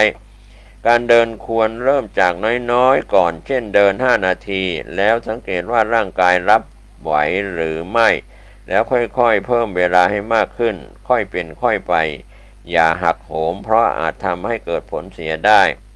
เลือกใส่เสื้อผ้ารองเท้าสำหรับการออกกำลังกายควรเลือกสวมเสื้อกางเกงที่ยืดหยุ่นระบายเหงื่อได้ดีรองเท้าควรเป็นรองเท้าสำหรับออกกำลังกายป้องกันการลื่นหรือหกล้มไม่บีบนิ้วเท้าน้ำหนักเบากระชับข้อเท้าได้ดีพื้นมีวัสดุลดแรงกระแทกเพื่อช่วยกระจายน้ำหนักมีแรงส่งในการยกเท้าทำให้เมื่อยช้าลงช่วยป้องกันการบาดเจ็บที่เอ็นฝ่าเท้าข้อเท้าเข่าหรือขาทำให้เดินสบายเดินได้ต่อเนื่องและนานขึ้นอย่าลืมวอร์มอัพคอนดาวก่อนหลังการเดินเพื่อออกกำลังกายควรอบอุ่นร่างกายด้วยการวอร์มอัพเบาๆยืดเส้นยืดสายกล้ามเนื้อข้อต่อก่อนการเดินเพื่อให้ร่างกายรับรู้ถึงการเตรียมพร้อมในการทำงานระบบต่างๆไม่ว่าจะเป็นระบบไหลเวียนเลือดระบบหายใจกล้ามเนื้อข้อต่อนอกจากนี้ก่อนหยุดเดินต้องค่อยๆผ่อนแรงเป็นคอนดาวคือและยืดกล้ามเนื้อเบาๆจะช่วยลดอาการบาดเจ็บจากกล้ามเนื้ออักเสบหรือเป็นตะคริวทั้งยังเป็นการช่วยปรับระดับการทำงานของหัวใจปอดเข้าสู่ระยะผ่อนคลายหลังออกกำลังกายซึ่งมีความสำคัญมากโดยเฉพาะในผู้สูงวัยเพื่อไม่ให้เกิดภาวะระบบกล้ามเนื้อข้อต่อรวมถึงระบบหัวใจและหลอดเลือดหยุดกระทันหันแกว่งแขนเพิ่มแรงส่งและทำให้ระบบน้ำเหลืองทำงานได้ดีแรงเหวี่ยงเบาๆจากการแกว่งแขนจะทำให้มีแรงช่วยส่งให้ร่างกายไปข้างหน้าช่วยให้การเดินทรงตัวมีประสิทธิภาพและเดินได้คล่องแคล่วมากขึ้นที่สำคัญตำราแพทย์แผนจีนที่ใช้กันมานับพันปีเชื่อว่าในบริเวณรักแร้ขาหนีบเป็นจุดรวมของเส้นเลือดเส้นประสาทและต่อมน้ำเหลืองจากสมองไปยังอวัยวะส่วนต่างๆซึ่งระบบน้ำเหลืองไม่มีปั๊มเหมือนระบบเลือดที่มีหัวใจดังนั้นการเดินแกว่งแขนจึงช่วยกระตุ้นให้น้ำเหลืองตามข้อพับต่างๆเกิดการไหลเวียนดีช่วยระบายและขับของเสียที่ค้างตามจุดต่างๆการแกว่งแขนจากข้างหน้าไปข้างหลังตามจังหวะ ก้าวเท้าไม่ควรแกว่งแรงจนเกิดการกระชากหัวไหล่อาจเกิดการอักเสบของเอ็นข้อไหล่เรื้อรังได้ การเดินขึ้นบันไดหรือทางลาดชันการเลือกเดินออกกำลังในพื้นที่เอียงลาดชันหรือขั้นบันไดจะเป็นการเดินที่กระตุ้นให้สมองหัวใจปอดและกล้ามเนื้อทำงานมากขึ้นเผาผลาญพลังงานได้มากกว่าการเดินเร็ว 2-3 เท่าทีเดียวบางคนอาจบอกว่าทำงานบ้านเป็นการออกกำลังกายที่เพียงพอแล้วแต่หากการทำงานบ้านไม่สามารถทำให้หัวใจและหลอดเลือดให้ทำงานเพิ่มขึ้นได้อย่างต่อเนื่องได้จะไม่ถือว่าเป็นการออกกำลังกายที่สามารถเพิ่มความแข็งแรงของร่างกายได้อย่างเต็มที่อย่างไรก็ตามการทำงานบ้านก็ยังเป็นกิจกรรมการออกแรงที่ดีอย่างหนึ่งดีกว่าไม่ออกแรงอะไรเลยสำหรับท่านที่ไม่มีเวลาออกกำลังกายจริงๆก็ควรหาโอกาสเดินให้ได้มากที่สุดในระหว่างวันเช่นการเดินแทนการนั่งรถการเดินขึ้นบันไดแทนการใช้ลิฟต์อย่างน้อยให้ร่างกายได้ต้านแรงโน้มถ่วงของโรคไม่เสี่ยงกับภาวะกระดูกพรุนในอนาคตแต่ถ้าใครเดินได้น้อยจริงๆลองเริ่มตั้งเป้าหมายที่จะพยายามเดินเพิ่มสักวันละ 1,000 ถึง 2,000 ก้าวแล้วปฏิบัติให้จริงจังถ้าทำได้แล้วก็ค่อยๆขยับเป้าหมายขึ้นไปช้าๆค่อยเป็นค่อยไปเชื่อว่าการเดินให้มากขึ้นส่งผลดีต่อสุขภาพอย่างแน่นอนก็ขอบคุณข้อมูลที่อ้างอิงจากโรงพยาบาลกรุงเทพเชียงใหม่คณะแพทยศาสตร์ศิริราชพยาบาลมหาวิทยาลัยมหิดลโรงพยาบาลพญาไท3ข้อมูลข่าวสารจากกรุงเทพธุรกิจออนไลน์ในหัวข้อข่าวเพื่อสุขภาพเดินเพิ่มวันละ 1,009 อายุยืน 15% ดีต่อหัวใจดี